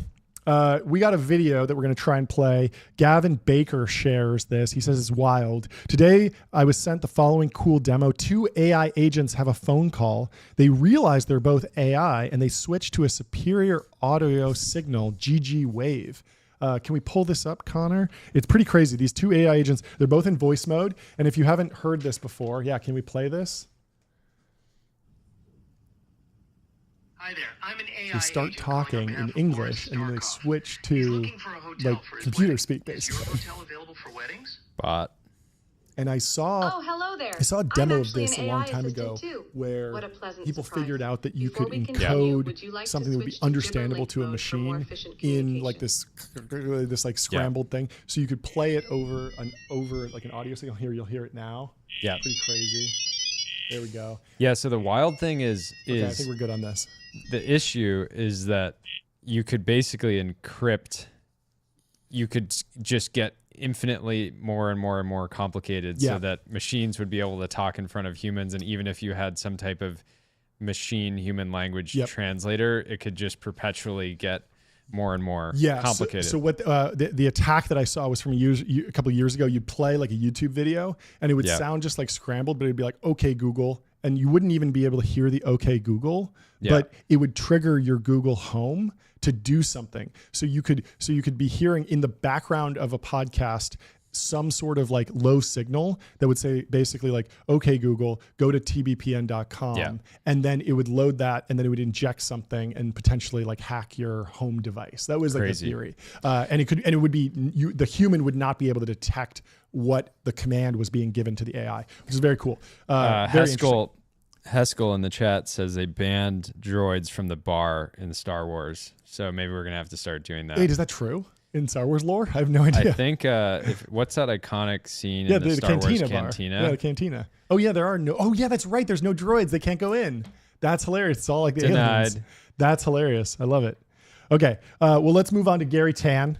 Gary says, intelligence is now on tap, so agency is even more important. And there's a quote here that says, capitalism rewards agency far more than it does intelligence. This is the dude wipe story. There's a lot of guys that are, have the most sophisticated strategy, craziest, future forward idea, and yet Dude Wipes is doing $200 million a year selling wipes for dudes. It's pretty crazy. People don't want to be coddled, says Riley, the founder of Dude Wipes, the butt wipe brand, as you put it. We know that it's a sticky new habit once people try it because it's cleaner, better alternative. They're now doing $200 million, and the products are on shelves in Walmart, Target, and Kroger. Yeah, but going back to Gary's point, everybody has near infinite access to free intelligence, and so the the resource that is still in short supply is agency, because these bots, LLMs don't have the ability to. They have the ability to think and reason, but not the ability to aggressively act on their goals. And so golden years for high agency humans. Totally. Every single person that listens to this show is high agency. Otherwise, they wouldn't be. I mean, you talk to random people and they're like, "Oh yeah, I got to check out that AI thing," and I'm like, "What are you talking about?" like everyone should be using AI in their job to augment themselves right now. At this point, you would have had to actively choose not to use it. People are just because I don't want to learn on anything. Instagram. I already know how to do my job the way I do it, and I use spell check. I don't use LLMs to help me write my research reports. And I'll have to really force it on people sometimes. I'll be like, you have a research report due. Like, you need to use deep research. Like, go start there. Like, you can't just turn that in. There's going to be a lot of things. But, like, at least for pulling a bunch of sources, like, would you do your research report without Google? Like, no. Like, you have to use these things. And so, agency is super important. We're seeing that with PMF or Die. It's a great example of, just being aggressive and high agency. The guys are certainly intelligent, but they are go-getters. And that's what really separates them. So, been enjoying watching that. Let's move on to Carter Donick. He says, an actor having such athlete-coded mentality and not being afraid to showcase it rocks so much. Timmy has been on a generational run. This is, of course, Timothée Chalamet at the SAG Awards. Can we play this? I don't think we're going to be able to. I don't think we won't be able to hear it. No. Was it is this? Anyways. We don't have it pulled up, but if you haven't seen this, go watch it. It's a great I was speech. sleeping because I'm John and I will announce it soon, but we're going to open a betting market on our eight sleeves. Yes. No, I watched this 30-second recap, and he basically he basically goes on to say that I am, a lot of people would come up here and be humble and, like that, but I am going, 110% on this. I want to be one of the greatest actors in history, and I'm not, afraid to say that, basically. Yeah. And I think that's what more actors should do instead of going up there and saying, "Oh yeah, thank you, blah, blah, blah." It's like, thank your people and your team and the people that are helping you do what you do, but then also take a little bit of credit. Let me play this. Would be to downplay. I'll just play it here. The effort that went into this role and how much this means to me. But the truth is, this was 5.5 years of my life. I poured everything I had into playing this incomparable artist, Mr. Bob Dylan. And I know we're in a subjective business, but the truth is, I'm really in pursuit of greatness. I know people don't usually talk like that, but I want to be one of the greats. I'm inspired by the greats. I'm inspired by the greats here tonight. I'm as inspired by Daniel Day-Lewis, Marlon Brando, and Viola Davis as I am by Michael Jordan and Michael Phelps, and I want to be up there. So I'm deeply grateful to that. This doesn't signify that, but it's a little more fuel. It's a little more ammo to keep going. Thank you so much. Of course. Yes. Thank you, X, for immediately playing another video. No, so that David Senra, made David Senra want to run through a wall because he has given it. It's almost like him and Senra talked, because Senra will give you that, has given me that speech. I'm sure he's given that to you, being like, no, nobody else is like nobody else takes this as seriously as I do. I want to be one of the greats. I want to be one of the greats. I spend every hour of the day thinking about podcasting and telling the stories of history's greatest entrepreneurs. It's Nobody crazy can to say compete it with so me. publicly. And when I first listened to that, I was kind of like, oh, like, where's he going with this? Like, the beginning's like kind of rough. He's like kind of just like, throwing this down, but he really lands the plane, I think, and gets to a really, really inspiring place. Yeah. Anyway, let's move on to Signal. Posting a picture from LinkedIn, Ryan Prescott says, I'll pay someone $10K if they can find me a software developer role paying $120K plus. Signal says, I've never seen anything like this before. This takes open to work to an entirely new level. It's actually so smart. I mean, it's the open. If he did this without the open to work, graphic on his profile, it would be legendary. I think it comes off as a slightly desperate with the open to work thing, but he's trying to find a job. I respect it. And I think it's smart to flip it on its head and say, you help me find a job, I'll give you my first month's salary, basically. That's all he's saying. And so I wouldn't be surprised if somebody sees this and builds a product around 400,000 people saw this post. I wonder if he'll find something. No, this is an obvious product within tech of basically saying, if you work at a Facebook, there's going to be people that somebody at Meta is going to see this and be like, hey, I think Ryan would be a fit for, this job we have, and help make sure their resume was looked at. There might be certainly companies might take issue with their employees getting paid out on the side to help people get in, but at the same time, they also offer incentives. I mean, a lot of companies have internal rewards for recruitment. It happens all the time, where if there's a bounty for getting someone in the organization. It would be interesting if it's like basically a decentralized recruiting fee or recruiting platform where anyone can do the recruiting as long as they place the right person, the right thing. Also, hopefully, with AI and stuff, there's new platforms, new matching algorithms. You would hope that LinkedIn would be able to do this because they have all the people and all the companies, but clearly they're not helping him get a job. But at least the guy is willing to put himself out there. And there's there's that chart of like, the path to greatness is there's like this valley of like being cringe or like putting yourself out there or taking risks. The valley of cringe. At least this guy is willing to say this. So good luck to you, Ryan. I hope you land something quickly. And if you're in the audience and you're looking for a web dev or you're, know someone who's hiring, why not try and go help this guy out? That'd be cool. We'd like to see that. Let's move on to other ways to make money. If you really got that hustle mindset, you'll say, hey, if I hire you for 120K, will you give me the 10K? He says, sure. You give him an offer. First day, gives you the 10K, fired. Welcome to the real world, buddy. Do not do that. What would your mother say? Do not do that. That is not upstanding thing to do. We don't endorse that. We don't endorse that. But he's got to learn the lesson one way or another. He's got to be aware of that. There's going to be a lot of people out there that just get dollar signs in their eyes. It's like, all right, I'm going to pay him $200 for his first day, but I'm gonna get 10K out. That's a good trade. Good trade, yeah. He's like, wait, why is Jane Street trying to hire me? It's like, oh, they just love making good trades. It's great. Well, if he doesn't find a job, there's other ways to make money. Barry here, Strawberry, says the easiest ways to make money. Gives a list: men's lust, women's desire for beauty, elderly's health, children's education, rich people's fear of loss, brokies' desire to get rich quickly. Clearly resonated. 1 million views, 33K likes. What do you think? You like this? There's a guy at Sequoia, right, that says that he loves when a company maps to one of the 7 deadly sins, which is like kind of dark, but also makes sense. Where you look at why do you invest in Instagram? Well, it's driven by envy, right? It's like an envy as a service platform in some ways. Even something like a trading app platform could be seen as like greed. It like plays into that natural belief or natural like human impulse. But what do you think of these? Which one would you want to be in? I mean, children's education seems pretty valuable. Yeah, that's a cool one.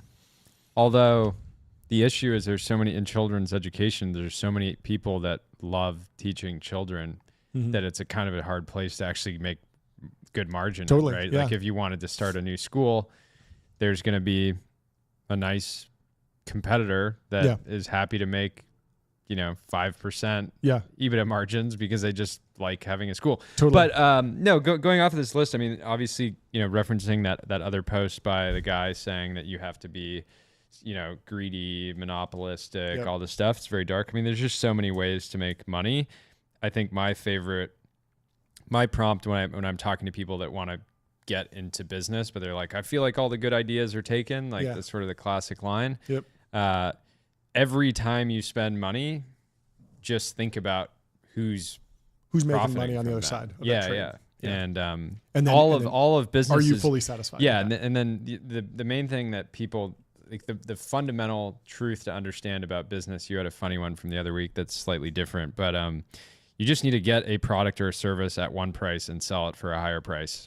And make sure that your operating expenses are lower than the difference, and you will you'll do great. So you think a good way to find startup ideas is to kind of like track your finances, see where you're spending money? I mean, that's an obvious one, but And do you know the best way to track your finances? I do. Our sponsor, Ramp. Time is money. Save both. God, Easy to use corporate cards, bill payments, accounting, and a whole lot more all in one place. And we got a post from none other than Saquon Barkley. Boom. First time on the show. He's getting a reply with a video today. Saquon Barkley writes, thrilled to be a part of the journey at Ramp and ready to take this company to the next level. And he shares the video. Already got 500 likes on the post. Go watch the video again. Watch the ad again. It was great. And Eric, of course, is in the comments right here saying, seeing you put your team's playoff run ahead of an individual all-time rushing record was a masterclass in leadership. Love the way you demonstrate how you put others first, win as a team, and invest for the long term. Grateful to call you our partner. So shout out. And even updated his LinkedIn today. He did. Threw it up there. He's got a few jobs. Fantastic. He's got his job at the Eagles. And now he's an investor at Ramp. So we love to see that he's finding time to update the LinkedIn in the off season, getting ready for the next run. Fantastic. Well, let's move on to Dylan O'Sullivan. Dylan says, Napoleon once said that that the surprising thing was not that every man has a price, but how low it is. And I can't help but see that everywhere now. You destroyed and betrayed yourself for a handful of clicks. Yeah, the cringe posting can really destroy a person, right? That's I think that's what he's getting at there. Yeah, but at the same time, you got to sometimes some people just need to be cringe for a little bit before they become goated, So it's a balance. It is. Yeah. But I think this is one of those things, just follow your advice. What would your mother think? That's true. What would she say? And you'll almost never betray yourself if you're making your mother proud, unless your mother is just absolutely insane. Yeah. I mean, it goes back to like the good quests idea, thinking about, sure, there are pots of gold all over the place, but when you look back on your life, you're going to want to know that you chased an honorable one. Yep. Fascinating. Well, let's move on to AI. Vivek Naskar says, this is seriously getting out of hand. And he shows something like 15 different AI LLMs: ChatGPT, DeepSeek, Gemini, Meta AI, LeChat, which is hilarious. LeChat. Copilot, Claude, Perplexity, Grok, Kimi, U, Hugging Chat, Pi, Chat LLM, and Quen. And Jamie Voino says, I feel like 80% of these are irrelevant, though. It will be in the future. Interesting. It is crazy how many LLMs there are and how seriously they're being taken. I mean, it's the browser wars all over again, I guess. Yeah, I think it's good. Yeah. You're going to get this sort of overinvestment in a bunch of companies, and we don't know, if 80 of these will be irrelevant in 5 years. Yeah. But we don't know which ones yet. And so it's actually good that different teams can duke it out and go and, enter this highly competitive market and, innovate. And just every single one of these teams is highly motivated to make an incrementally better or a 10x better, version of their product every single day. Yep. And it's good. It's just obviously great for consumers. Yeah. And there's clearly like many forks in the road in terms of product design around these LLMs. And one company can't really test every new product idea, like what we were talking about with Grok, where Grok will pull in your tweets and try and customize based on that. And that has some amazing and great results and also some terrible ones. ChatGPT has differentiated by, having all these different models, which some people love, some people hate. Gemini, obviously the huge context window. Meta AI baked into, all these products that you use, all the messenger products. And so I imagine that in the future, the ones that will die off will be commoditized in the sense that they have very similar product experiences to other apps. But there's probably still an opportunity to create something that is innovative within the LLM framework, make your app significantly different. And then like what's happening at you.com or friend.com, where it texts you first. That's even that minor change is a very different interaction.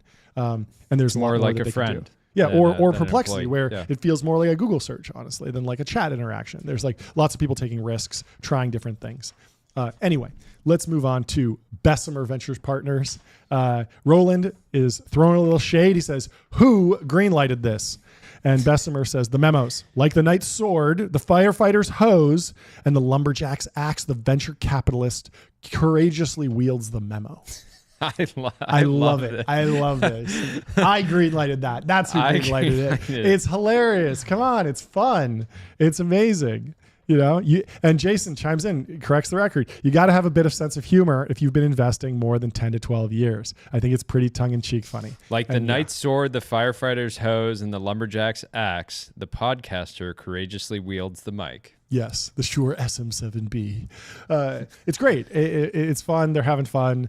This is what we talked about with James Bond, where James Bond was satirical, was satirizing the more serious spy movies. And then all of a sudden people were like, wait, James Bond is serious and it's over the top. And it's like, no, like they were having fun when they wrote like Moonraker and we're like, let's go to space and shoot lasers, and like space lasers. Yeah. And like they were having fun with that. And there's lots of examples like that, but it's not, it takes the fun out of it. Yeah. When you have to explain the joke. The other context that's important here is Bessemer also shares their anti-portfolio of companies that they missed. Yeah. And so they're not going out and saying, this is our memo, our sword always cuts perfectly. There's sort of this idea that, hey, this is the vehicle to make investment decisions, and this is a core part of our job, and you should take pride in that in the same way that a knight takes pride in their sword. Yep. I don't want to read a slop memo. Yeah. There's nothing worse than like getting a memo and it's like, you don't want a dull sword. You don't want a dull sword, sharp sword. So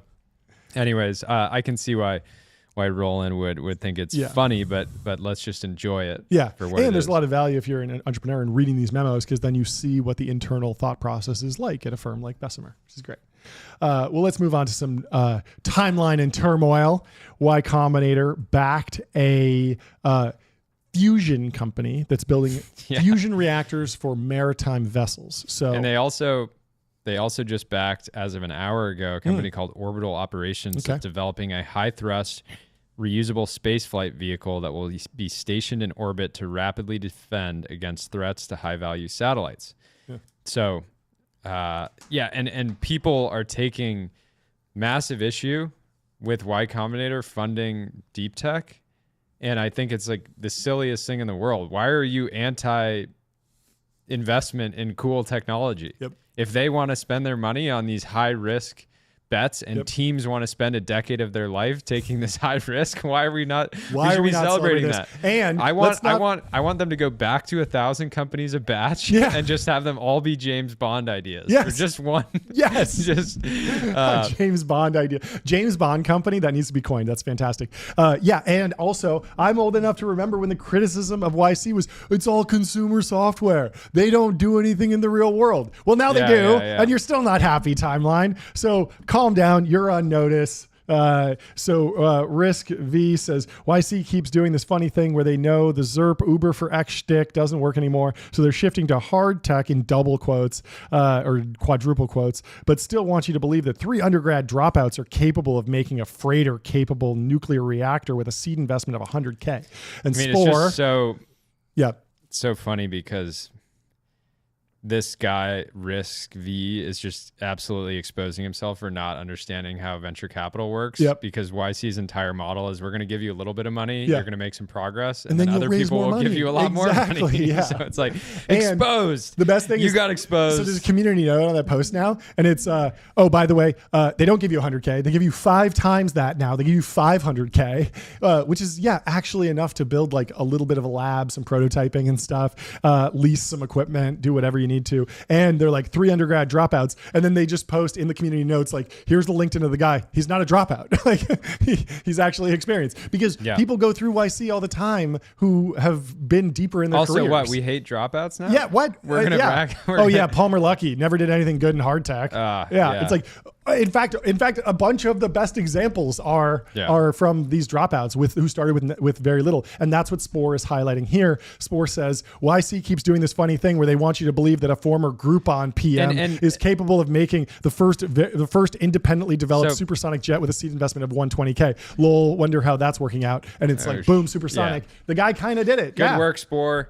Put him in the other thing that people didn't realize, so YC puts out their request for startups, but the YC batches are a reflection of what young builders want to build. Exactly. And so if they're funding more, they are asking people, sometimes they'll give feedback on ideas like, hey, you wanted to apply with this and maybe you should do this. This seems maybe more interesting, but ultimately they're just funding what companies are coming to them. And so we should be looking at these new announcements being like, this is amazing. Yeah. We've gone past, we're post SaaS. Yeah. We have a bunch of our best and brightest that want to take on incredible risk. Yeah. All these, anybody that's going and doing this is potentially sinking 5 years of their life, this priceless resource, into developing something that will only have a positive impact on the world. Presumably if it works. And so we should celebrate this. And also, I want to see a James Bond YC badge badly. Love it. Yeah. Also, it's like, what are you worried about here? Like, if it's capital incineration, like it's not your money. It's not your money. It's super. You would kill to be diversified, an LP. You would right? kill to be an LP. It's super diversified because they're in so many companies, and the funds that the LPs in YC are also diversified. These are like huge institutions, and there might be consolidation in the fusion industry in the future. Where, sure, maybe these guys don't work out. They work for 5 years. They learn a ton about fusion, and they get a soft landing at Helion or something. It's like that could be fine, and everyone could be happy. Like, there's so many good endings here. That's what we should be focusing on, as opposed to just tearing down some people that want to build something cool. Anyway, let's move on to low yield Lucy Pico Top. She says, still working remote in 2025 is like being one of those Japanese soldiers who stayed in the jungle for 30 years after World War II. Oh, it's great. Yeah. Working remote is rough. You got to get back in the office. It's expensive sometimes to I've pull said the this trigger. before. I don't know a single goated, cracked, however you want to describe it, 22-year-old that wants to work remote anymore. No. There are going to be some of them that build these massive businesses remotely and they'll make it work, but it's not an enjoyable way to do business. I mean, we have the opportunity. We have the opportunity every single day that we could skip our commute and sit at home and just turn on the camera, turn on Zoom, turn on the mic, turn on like it's Zoom. some low effort weekly podcast. Yeah. Part-time podcasters, but no. I woke up at 4:45 this morning. So early. I wake up at 4:45. I still get an amazing sleep score, and I drive in here because it's the most enjoyable way to do business, and we do our best work in person. We do. It's great. Paul Graham, going back to James Bond. I think this is an interesting thing. We talked about Bond on the Friday show. We threw out John Fio as a potential Bond. But Paul Graham is posting a cartoon from the New Yorker. It says, "No, but Mr. Bond, I expect you to star in a series of increasingly bland spin-offs and TV shows that have significant viewership decline after the first episode," kind of highlighting what's happened to the Star Wars franchise. And PG says, "It would be nice if Bond could avoid the fate of Star Wars suffered after it was handed over to the suits at Disney. But what are the odds? The creator of a franchise can resist soulless execs, but one that's acquired starts out already in their hands." What do you think? Is Bond going to go downhill with a bunch of spin-offs? I don't know. I feel like it's a very powerful franchise if they just try to produce one great film every couple years forever. Yep. And I'm happy with that as a consumer. Yep. And I actually would like to see a spin-off from the Bond universe. Yep. Where they spend $100 million producing this crazy series. I would enjoy seeing that. I think what I like, there are good spinoffs, there are bad spinoffs. I think the best spinoffs are where they don't try and recreate the original like genre and they actually take it in a different direction. Like the best Star Wars spinoff that I think is Rogue One. And it's because it's not the same structure as Star Wars. Star Wars is the hero's journey, where it's Luke Skywalker needs to go blow up the Death Star. He faces a bunch of trials and tribulations, then he blows up the Death Star. In Rogue One, it's a heist movie, and so they're trying to break in and steal something, and then they all die at the end. Spoiler alert! But you should know this. But so I would totally watch a Bond spinoff that's a horror film or a heist movie or a rom-com. Yeah, rom-com. Honestly, people would take issue with that, or a movie about just cars. Yeah, make just it a race. Le Mans. Le Mans. In between special missions, he just goes and 24 does hours. Yeah, like or him just trying to do the Nürburgring. But I think it's actually lower risk than just trying to recreate the same thing again and again. And now it's a TV show, and now it's this and that. Yeah. Or you need to do the spinoff, and it's just Q. And it's just him trying to build stuff, and like Bond is incapacitated. He's on an island getting cut in half with a laser, and Q has to work on the next pen that explodes. And so he's calling up YC founders trying to get them to hack on it with him or something. So good. Anyway, good luck to everyone at Amazon working on Bond. We certainly hope that there's some good stuff coming. Let's move on to Gabe. Gabe says, and this was a little bit of a spicy post. Austin Kennedy said, today is my first day in San Francisco. Didn't expect to move here at 21, but I guess that's life. And he posted a picture of an empty room with a bed that does not match the bed frame. And some people were dunking on this, and we fully support this. Go move to somewhere cool where the action is and start building. And so Gabe says, the canonical picture to post when you move to SF is a barren white room with an unmade bed in it and no other possessions except perhaps a laptop, indicating that you have emptied your life of all non-essential things in order to more fully receive the blessing of the city. And I don't know how much he's joking, but I think it's great. And I think these posts, sure, they got a little bit out of hand with like someone became a VC and posted it, and that's like a little bit silly because like stolen valor. It's a little stolen valor. It's a little stolen valor. Like we know that you can afford a nicer bed setup, but for the founders that are moving there and trying to take a crack at something, like this really does save you a couple $100. You could put that towards AWS credits or something. Yeah. So I support this. I support people taking risk, being young, moving. I want to go in to squalor. I want to go to SF and get like this palatial house and set up an 8-sleep. We're just like moving to SF, like living the dream. Living the dream. You know, the funny thing is that this is palatial next to when I moved to the Bay Area. I wasn't in San Francisco. I was in Sunnyvale, and then the Tenderloin. That's what I remember. Also, I didn't have a bedroom. I split a bedroom lore. with another guy, and then I lived in the living room. You guys, didn't you live for almost a year on like 16 grand, or like you raised like your first money 17,000. The first money in was 17 grand, and you were like, okay, we have to make this last for a year. Yeah, which is it was brutal, incredible. It was brutal.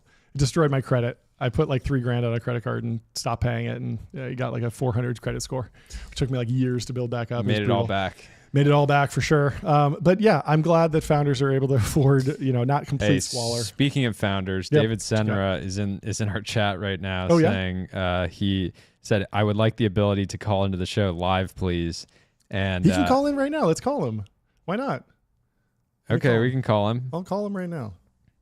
This is our first time testing the live infrastructure. I'm just going to give him a call. Okay, let's see. I'm just calling him on my phone. I'm going to put it up to the microphone. Hopefully we'll have David Senra call in. Let's see. Let's see if he picks up. If not, we're going to Growing Daniel. I don't know.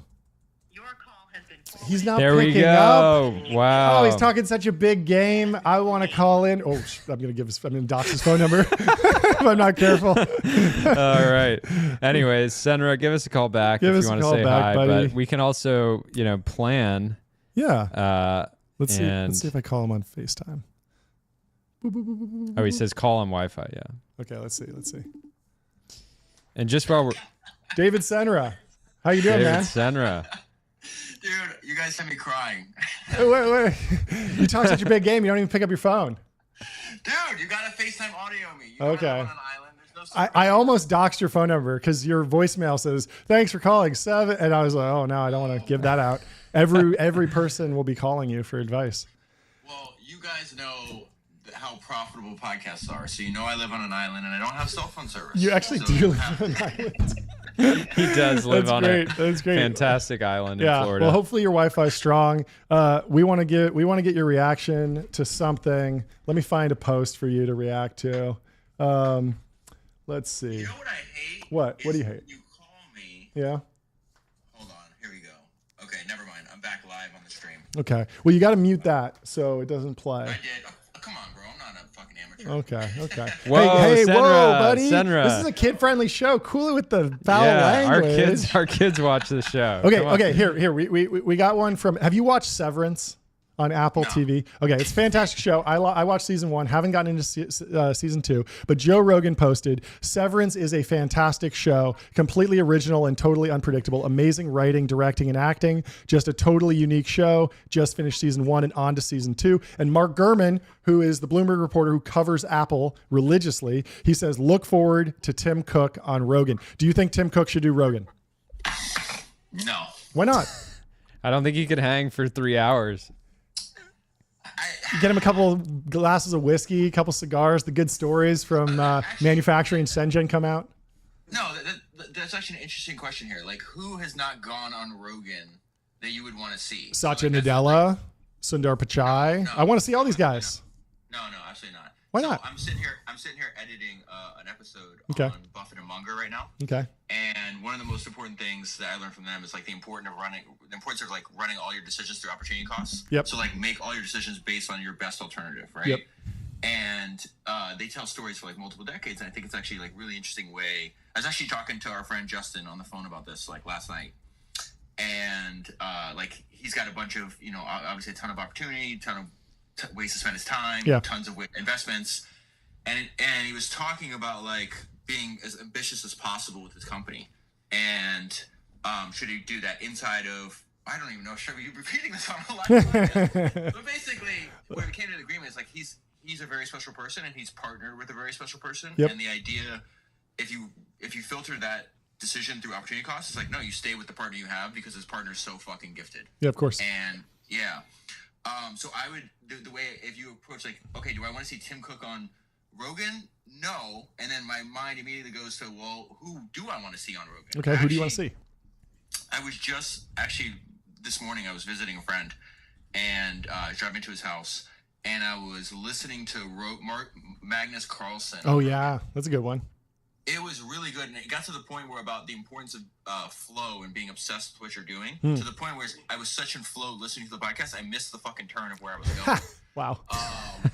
So yeah, I don't like who has not been on there that I'd want to actually hear from. I mean, I just want big tech people for sure, but I mean, I'd love to see Jack Dorsey go back on post X. I think the Twitter thing with Travis Kalanick would be great. I think with Tim Cook is we just need 3 hours of him on a podcast anywhere. Exactly. Because I want to know he's who got to the real explain Tim himself. is. Yeah, I want to know who the real Tim is. Well, out of all those people, who would be the most unhinged?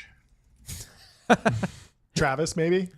If Yeah, Travis I want to Kalanick hear. really I want to snapped- hear Satya and Rogan just go on a rant about aliens for like a couple hours. Yeah. Hey, Yeah. did you guys hear Palmer Lucky on Sean Ryan? Oh yeah, I listened to the whole thing. It's fantastic. That it was like, I think Sean said like 6 words, and it was like, Oh, yeah. shit. Oh my god. Yeah, Palmer just opens with like the most hardcore conspiracies right up front. He's like, "Yeah, I'm here loosely promoting the IVAS contract. This is like the IVAS. Like, we got a $22 billion contract. I'm supposed to be doing PR for that, but let's talk about JFK." I love it. Yeah, So real. For me, Rogan is the home of like unhinged. Yeah. I've been listening. He's the first. I don't know if I told you this story. I didn't know podcasting was a thing. Yeah. A friend of mine used to invite me over to his house because he was really into UFC. Yeah. And he's like, "You got to see this thing that Joe Rogan does." I'm like, "The fucking Fear Factor guy?" And it was on Ustream at the time. You could see it live. Yeah. And then one day I was like, "Oh, I can't make it over." He's like, "Don't worry. You can play the show back anytime you want." I go, "What do you mean?" He goes, "It's a podcast." Yeah. I was like, "What the fuck is that?" And that's when I started becoming addicted to it. So like, I need the beep button Rogan's for like, this guy. Sorry, Rogan's like the home of unhinged. So yeah, like if it has to be a tech guy using technology, Who knows? Maybe Tim Cook shows up and says, "Look, I don't believe in the moon landing. I think the aliens are on Egypt." I would love that. If Tim's been boiling at the surface for years, just with the craziest conspiracy theories, shows up. No. What if he's like, we're actually Apple's going to be in the alien ETF? Yeah. Because like we're using alien technology. He's just like, you think the iPhone would work if the world was round? It would not. The iPhone would break immediately if this was not a flat Earth. And Rogan's just like, "I'm listening." You've got my attention. I want Tim Cook to come back on and say they figured out a way to bring Steve Jobs back. Oh, there we go. Yeah, the frozen and cryogenic. On his 70th birthday would have been amazing. That would have been amazing. Yeah, I'd love to see Tim Cook on Rogan. Anyway, do you think Rogan? What do you think he uses for corporate cards? Oh, Ramp, of course. Of course. Give me a little pitch for Ramp while you're on the show. It's funny. I don't even want to talk about what's in our group chat, so we can't say some of this stuff publicly because Okay. Yeah. Of course. The way I would describe Ramp, the important part, which is really funny. Oh man, I don't know how much of this stuff I can say publicly. I gotta be very careful because we're on a live. Just give me the high level of your most recent ad read. What were you saying about Ramp? Well, everybody knows the founders Ramp ad reads are the best. Yeah. But what I would second only to TBPN ad reads. Well, no. Once you guys have the Ramp hats. Oh the yeah. hat is beautiful. You guys need fucking ramp hats. Yeah. But what I would say is like literally the best people I know, the best entrepreneurs on the planet, some of the stuff you can't even talk about publicly, they're all using Ramp. And I really do believe that Ramp has the greatest technical team by far in their industry. Yeah. And I think the gap between them and other people is just going to constantly expand. I agree. And I think it's going to be a symbol of like whether you're a serious company or not. Yeah. Like if you want to be. Did you see that great Timothy Chalamet? Yeah, we talked about that on the show. Okay, I didn't see that part. Yeah. He's like, listen, I'm not being bashful. He didn't use that word, but he's like, I'm trying to be great. I want to be like really great at what I do. Jordy literally shouted you out during our analysis of this, saying David Senra probably got so fired up by this. I think so. My theory is that Tim listened to how you talk about podcasting and was like, I'm going to steal this and use it in a much bigger audience. So I think that he honestly just like took your words out of your mouth. Well, yeah. I think this is important because when he says, I'm in the pursuit of greatness, I know people don't usually talk like that, but I want to be one of the greats. I'm inspired by the greats. Like, I'm not in this to, like, this isn't a fucking game to me. Like, I'm trying to be literally the best person in the world at what I do. Yeah. And what I would say is, like, I do think there's going to be, Ramp's going to turn into a status symbol. Yep. Or like a shorthand way to understand, like, you take your company serious. Yep. Because the product is just light years better of anybody else's. Totally. Let's go to this Rick Rubin post. I want to get your reaction here. Rick Rubin said, tools will come, tools will go. Only the vibe coder remains. Rick Rubin. Are you familiar with vibe coding?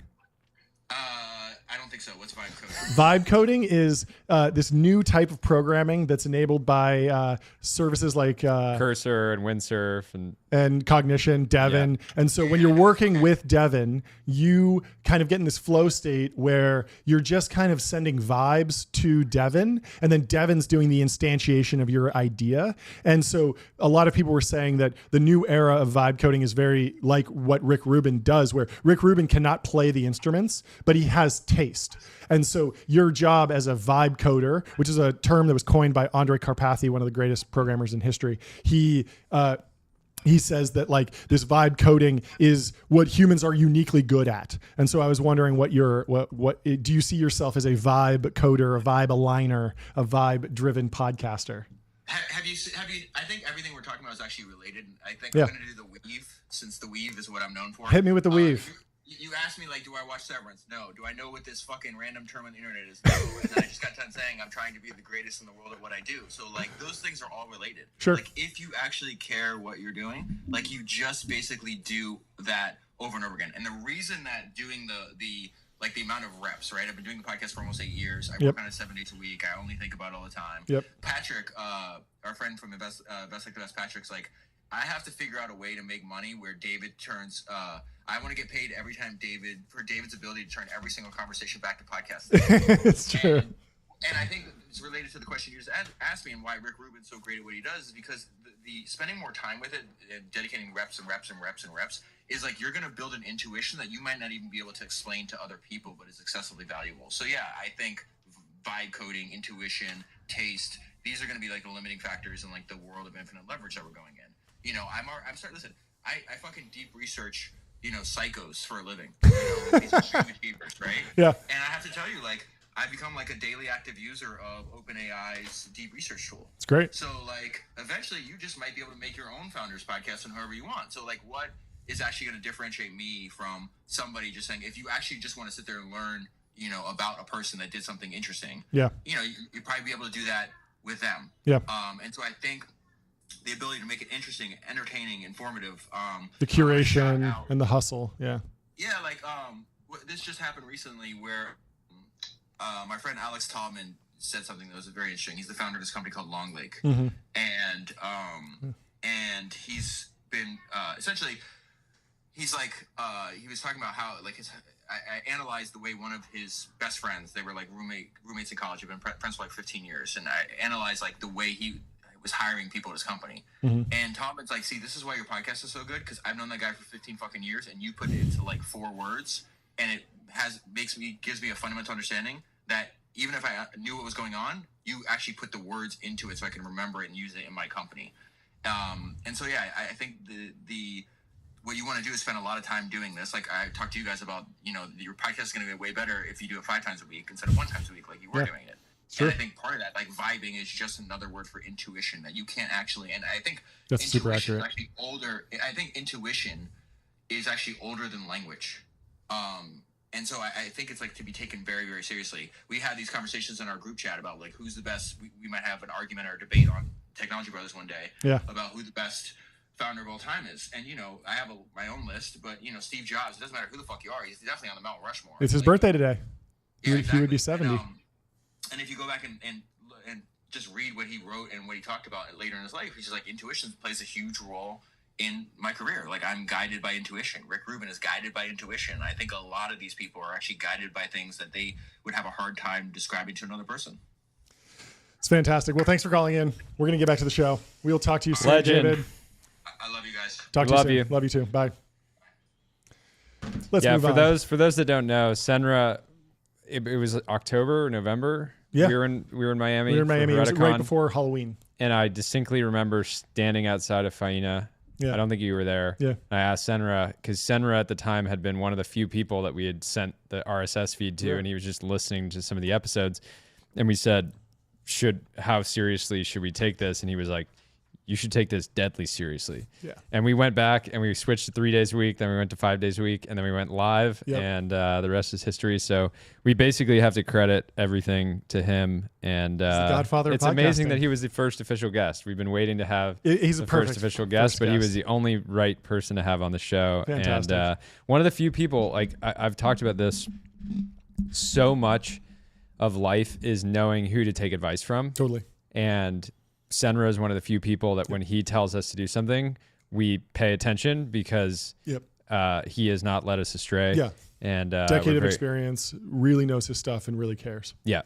Fantastic. Well, let's move on to the next post in the timeline. Sam Altman welcomed a little boy to the world. And congratulations to him. But Dylan Patel has a funny reaction, so we wanted to highlight here on the show. He says, I thought all these AI cultists weren't having kids because what's the point when we get super intelligence? If Sam Altman has a kid now, that means we ain't getting AGI. Sell everything. And I think he's having a lot of fun. But it is an interesting point, which is whenever I see an entrepreneur who has a kid, I do feel like their vision of the future is maybe a little bit more, just humane than other people. They're a little bit less dystopian. Totally. You can see this with Zuck when he had his kids, and there was all this questions about, is Instagram bad for young kids? Is it too addictive? Is it giving them body dysmorphia issues? And it's something where I genuinely believe that Zuck has enough control and enough money that he would sacrifice some shareholder value to create a product that is better for the world. Yep. And that's like underpinned by the fact that he is thinking about the next generation, because your mind and your heart does change once you have kids. And so I'm excited. I want everyone in, obviously very pro-natalist, want everyone in tech to have kids and think about the next generation and just be optimistic for the future. So congrats to Sam and congrats to Dylan for putting a little dunk post on the timeline, but still having fun with it. Let's move on to Mike Maples. Did you see this post? I missed Mike Maples said a magical car at magic hour, and he posts his BMW Z8, and it's a fantastic sports car, and we love to see a capital allocator sharing what they do with all the money, and a Z8 is a fantastic choice. I don't know if you've ever driven one of those. They're pretty rare. It looks like an amazing spec. Is that, I think it has tan. Does it have tan seats or accents? But good choice, Mike. We'd love to discuss it on the show. Call in. Let us know how it drives. Maybe we'll do an episode live in the car. I'm going to use the restroom. You're going to do this quick ad. Okay. So good.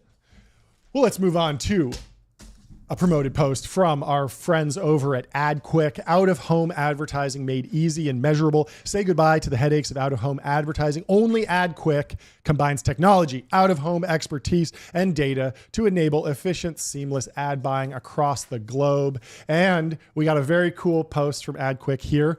So Ryan Peterson, good friend of mine, CEO of Flexport, he says, what's it like working in an industry that doesn't create the most beautiful images in the entire world? And he posted 4 really incredible photos of shipping containers on ships. And there's just like these beautifully chaotic, very high contrast images. They looked AI generated. He said they were just stock photos, but they're fantastic. And of course, this led to a lot of people quote tweeting his post with photos of their industry, whether that's heavy industrial machinery or rockets or whatever they're working on. And so AdQuick quotes it and says, "We couldn't tell you because we put an ad on the Sphere in Las Vegas." I love the Sphere. I think it's a really interesting monument, and it depends on what you put on it. But AdQuick can help you put an ad on the Sphere. It's very expensive, but I think if you get the positioning right and you pick the right image to put on the Sphere, it can go mega viral. You can take a video of it from a plane and get these really cool images. And obviously, you need some link to your product being round. So if you're selling something that's like flat or square, probably not going to do well in the Sphere. But you've seen a lot of basketballs and tennis balls and anything that's spherical. If you sell that, they should put Palantir on there. The Palantir is a crystal ball. Put a big Palantir ad on the Sphere and do it through AdQuick, because we love AdQuick. Thank you to AdQuick for sponsoring that bathroom break. Yeah, let's go to some crypto related posts. Flynn says, "Remember when Jack Dorsey's first tweet was sold as an NFT for $2.9 million? I do remember that. It was crazy at the time. They gave it away. They gave it away. I actually didn't know this. Was Jack Dorsey the one selling it? I don't think so. I think it was literally somebody just screenshot it and put it on Polygon or whatever. That's amazing. Yeah, on Polygon. If it wasn't actually tied to any. Nope. And that was the thing with these. They always say, "Oh, the NFTs make it scarce," and it was like, unless I screenshot it and then upload it to a different chain. Also make an NFT. Exactly. And so, there was the whole critique of like, you could just right click, download the NFT, get the art for free. And that was true. But the real risk with the NFT things was that there was an unbounded supply and you could always do a new drop. And there's a related post here from Caleb Gammon. He says, quote tweeting somebody who says, "What a time for monkeys," looking at the monkey lineup of movies from this year. Better Man featured a monkey, Kingdom of the Planet of the Apes, Godzilla Kong, The Monkey, an R-rated horror film that just debuted at number 2, Monkey Man, which is a very cool action movie that I wanted to see but I never got around to, and Wicked had a monkey in it. And Caleb Gaiman says, "I wish there had been some way for me to invest in apes 3 years ago." Of course, talking about the Bored Ape Yacht Club. And it's funny. But yeah, I mean, the problem was, of course, right after the Bored Ape Yacht Club came, the kitties and the dogs and the owl birds. One of the challenges. So there was a moment in time on X specifically and Instagram to some degree and Discord and things like that, where having a $200,000 profile picture by nature of using an NFT that you got was a total status symbol. Totally. It was like, and I was somewhat, Yuga Labs was a customer of mine. And so I was generally, I think there was a lot of really good execution in a bunch of ways. Right. And one of, my thinking was that NFTs could potentially be the sort of supercars or the watches of the internet, because everybody that's online, it's sort of, if you're anonymous, it's hard to signal status. Like, are you actually legit? And it's the same way, one of the same reasons that people will wear a nice watch, because they walk into a room and people are like, wow, he's got a RM on his wrist. Like, he must have done something in life to be able to, purchase that. The challenge is that there's so much alpha in being yourself online and just using a regular picture of yourself, right? So that's one take. The other is, what's the iron law of the universe? Easy come, easy go. True. Right? And the problem I saw... Jeremy Gaffon popularized that term. And so what was the problem with the NFTs is that, yes, they could have been the supercars or the watches of the world, but like, what is the history of Ferrari? Yeah. When you're driving a Ferrari, part of the reason, decades. Yeah, and part of the reason why it costs... Adam Piguet, these are 200-year-old companies. They've spent so long branding themselves as craftsmen. And not just branding, being craftsmen. Part of the reason a Ferrari costs what it costs is because they had to spend 100 years almost figuring out how to... Even a casual car fan can tell you Enzo Ferrari. They know the person, right? And Lamborghini, the same thing. Oh, they built tractors and then they spun out. Pininfarina. Like there's all these different names in the supercar, even in the watch world, where there are stories about what made these brands great, and those don't just happen over a weekend and a hyped launch, right? Yeah. And so I would believe that an NFT profile picture, and I think that the which ones is it? The pixelated guys. The CryptoPunks, those have kind of stuck around a little bit, and I think that if they stick around for another 20 years, they could be really cool and they could be rare. And I had one by Moxie Marlinspike that I thought was really valuable because he wrote this blog post. He is a craftsman. He is this crazy hacker. It was valuable? Well, I think it will be valuable because it tells a story. Basically, we're early, bro. We're early. It's the prominence of the chain, bro. You just don't understand. Like I just you don't appreciate fine technology. Okay, I don't actually own it, Mog. but yeah, I mean, like a lot of art is driven by story. Yeah, right. And totally. so I would believe that if someone stays in the trenches for the next 2 decades, building a story around a piece of art that happens to live on chain, it could eventually be valuable. Yeah. Beeple, I think Beeple, he sold the one photo for $69 million. I don't know if that'll ever get back there, but there are some works of Beeple that represent a certain moment in time on the internet, and he does have that story. He put in the work, like David Center. He produced a new image every single day for a decade. Yeah, crazy. So the challenge, which his story is amazing, and we should actually cover it more. And we should see what he's posting. Today. The challenge is that so much of these sort of trophy collectible objects, so much of the value is I own this one of one thing. From this specific moment in time, but I can look at it, I can touch it, can put it on my wall. And the issue with sort of digital collectibles is they haven't bridged that gap in a great way, where if you buy a baseball that was thrown in the World Series in this year and it was the Grand Slam, it was the ball that was hitting Grand Slam, you can put it on your desk and that brings you some amount of joy. We haven't seen that in the digital world where people were creating their sort of NFT museums that anybody. Well, when you bought a Beeple, he would send you a printed version with signed, and it was like very nice collectible. Did X just turn off the ability to use NFT profile pictures? You remember the hexagons? Yeah. They're just gone? And Turner he still has one. Still had it. So it's fake. It's the fake one. It's so funny. Honestly brilliant. Yeah, it's one of his best bits. Very funny. Anyway, enough monkey news. Let's move on to the All In podcast. Had an interview with Patrick Collison and Patty Collison and the Stripe boys, straight out of Ireland, came by for a chat.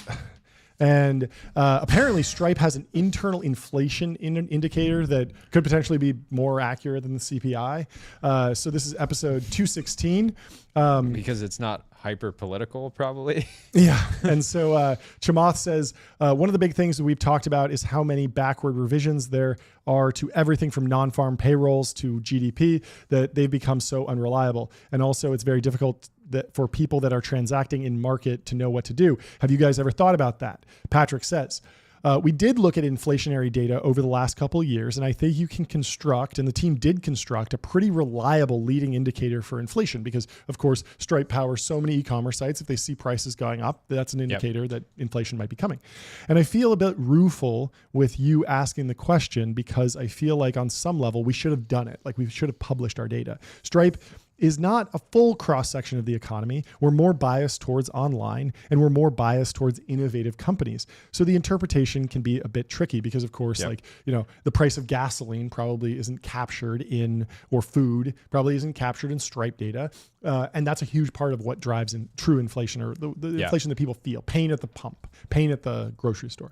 The second thing is that the Stripe business is growing so quickly and changing so fast that it's not necessarily representative of the economy. Having said that, I think in principle, you could draw some conclusions. And so we would like to share that openly because I think it's a public good for there to be better and more reliable economic data. And I love that. I hope they do it. I think that'd be really, really cool. Yep. It was a great interview. And you see this. It was interesting. They started bickering amongst themselves in front of the guests, which I was a little bit uncomfortable for everyone. Jason was trying to say that people at Adderall, he's like, oh, I'm friends with a bunch of the board members. That was from that episode? Yeah. That's hilarious. It was really. And the Stripe guys are just like, what are you guys doing? Yeah. Anyway, I love this. I think any big finance company should have an internal economist. We saw this with Ramp. Our Karazian has been posting data about what's happening in AI consumption and what AI companies are seeing upticks in corporate purchases across Ramp cards. Stripe could do the same thing, publish a lot of data. It's good content, helps build the brand, and it's informative. So value to the reader. Let's move on to Reggie James. He says, I think personal robotics will be a lot more cute than the humanoid form that can clearly beat me up. And so clearly triggered by the super scary clone robot. And he, I think he said something else about, you want to be able to throw a computer out the window if you need to. Yeah, this ties back. I mean, I posted, I think Saturday that I want there to be basically the robot Olympics, but focused on extreme sports. Like I want to see robots do MMA. I want to see them do base jumping, cliff diving, all these sort of things that humans do that are, at major risk to life. The robot should have to do them as well. So let's make it happen. Well, let's move on to our last sponsor of the day. Eat Sleep, baby. Let's do it. Nights that fuel your best days.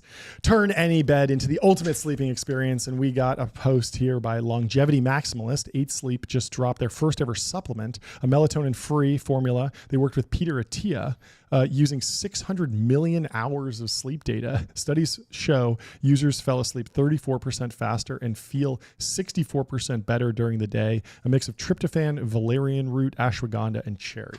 So go check that out. And of course, get an 8 Sleep. And if you want a hat like this, use our code TBPN and then send us your receipt and we'll forward it along. Okay, the other thing I want to make note of. So John and I are now entering a competition of who's going to get the best average sleep score over the next year. And what I want to ask them is see if we can have the community opt into it and then share data somehow so that we can all track it, because I'm sure last night?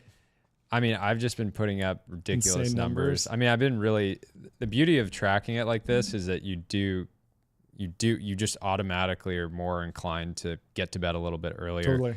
I put up 99 last night. Oh, you beat me. I got 94. How much time did you sleep? I slept 7 hours and 31 minutes. Oh, I got you beat there. I got 8.5. That's crazy. Insane. That's why I got docked, because I fell asleep earlier. So it's the like challenge. Routine. So the challenge is everybody thinks they're getting. Yeah, they're 8 hours because they're going to bed at 10 hard. And waking up at 6. But it's actually more like they kind of got in bed at like 10:15 and they fell asleep at 10:50 and then blah blah blah. Maybe they woke up in the middle of the night. All of a sudden they're not getting that 8 hours. So. Anyways. Well, let's move on to another segment from the. And by the way, I got 8 minutes. I got to get on with our CPA. Yeah, I got to handle business.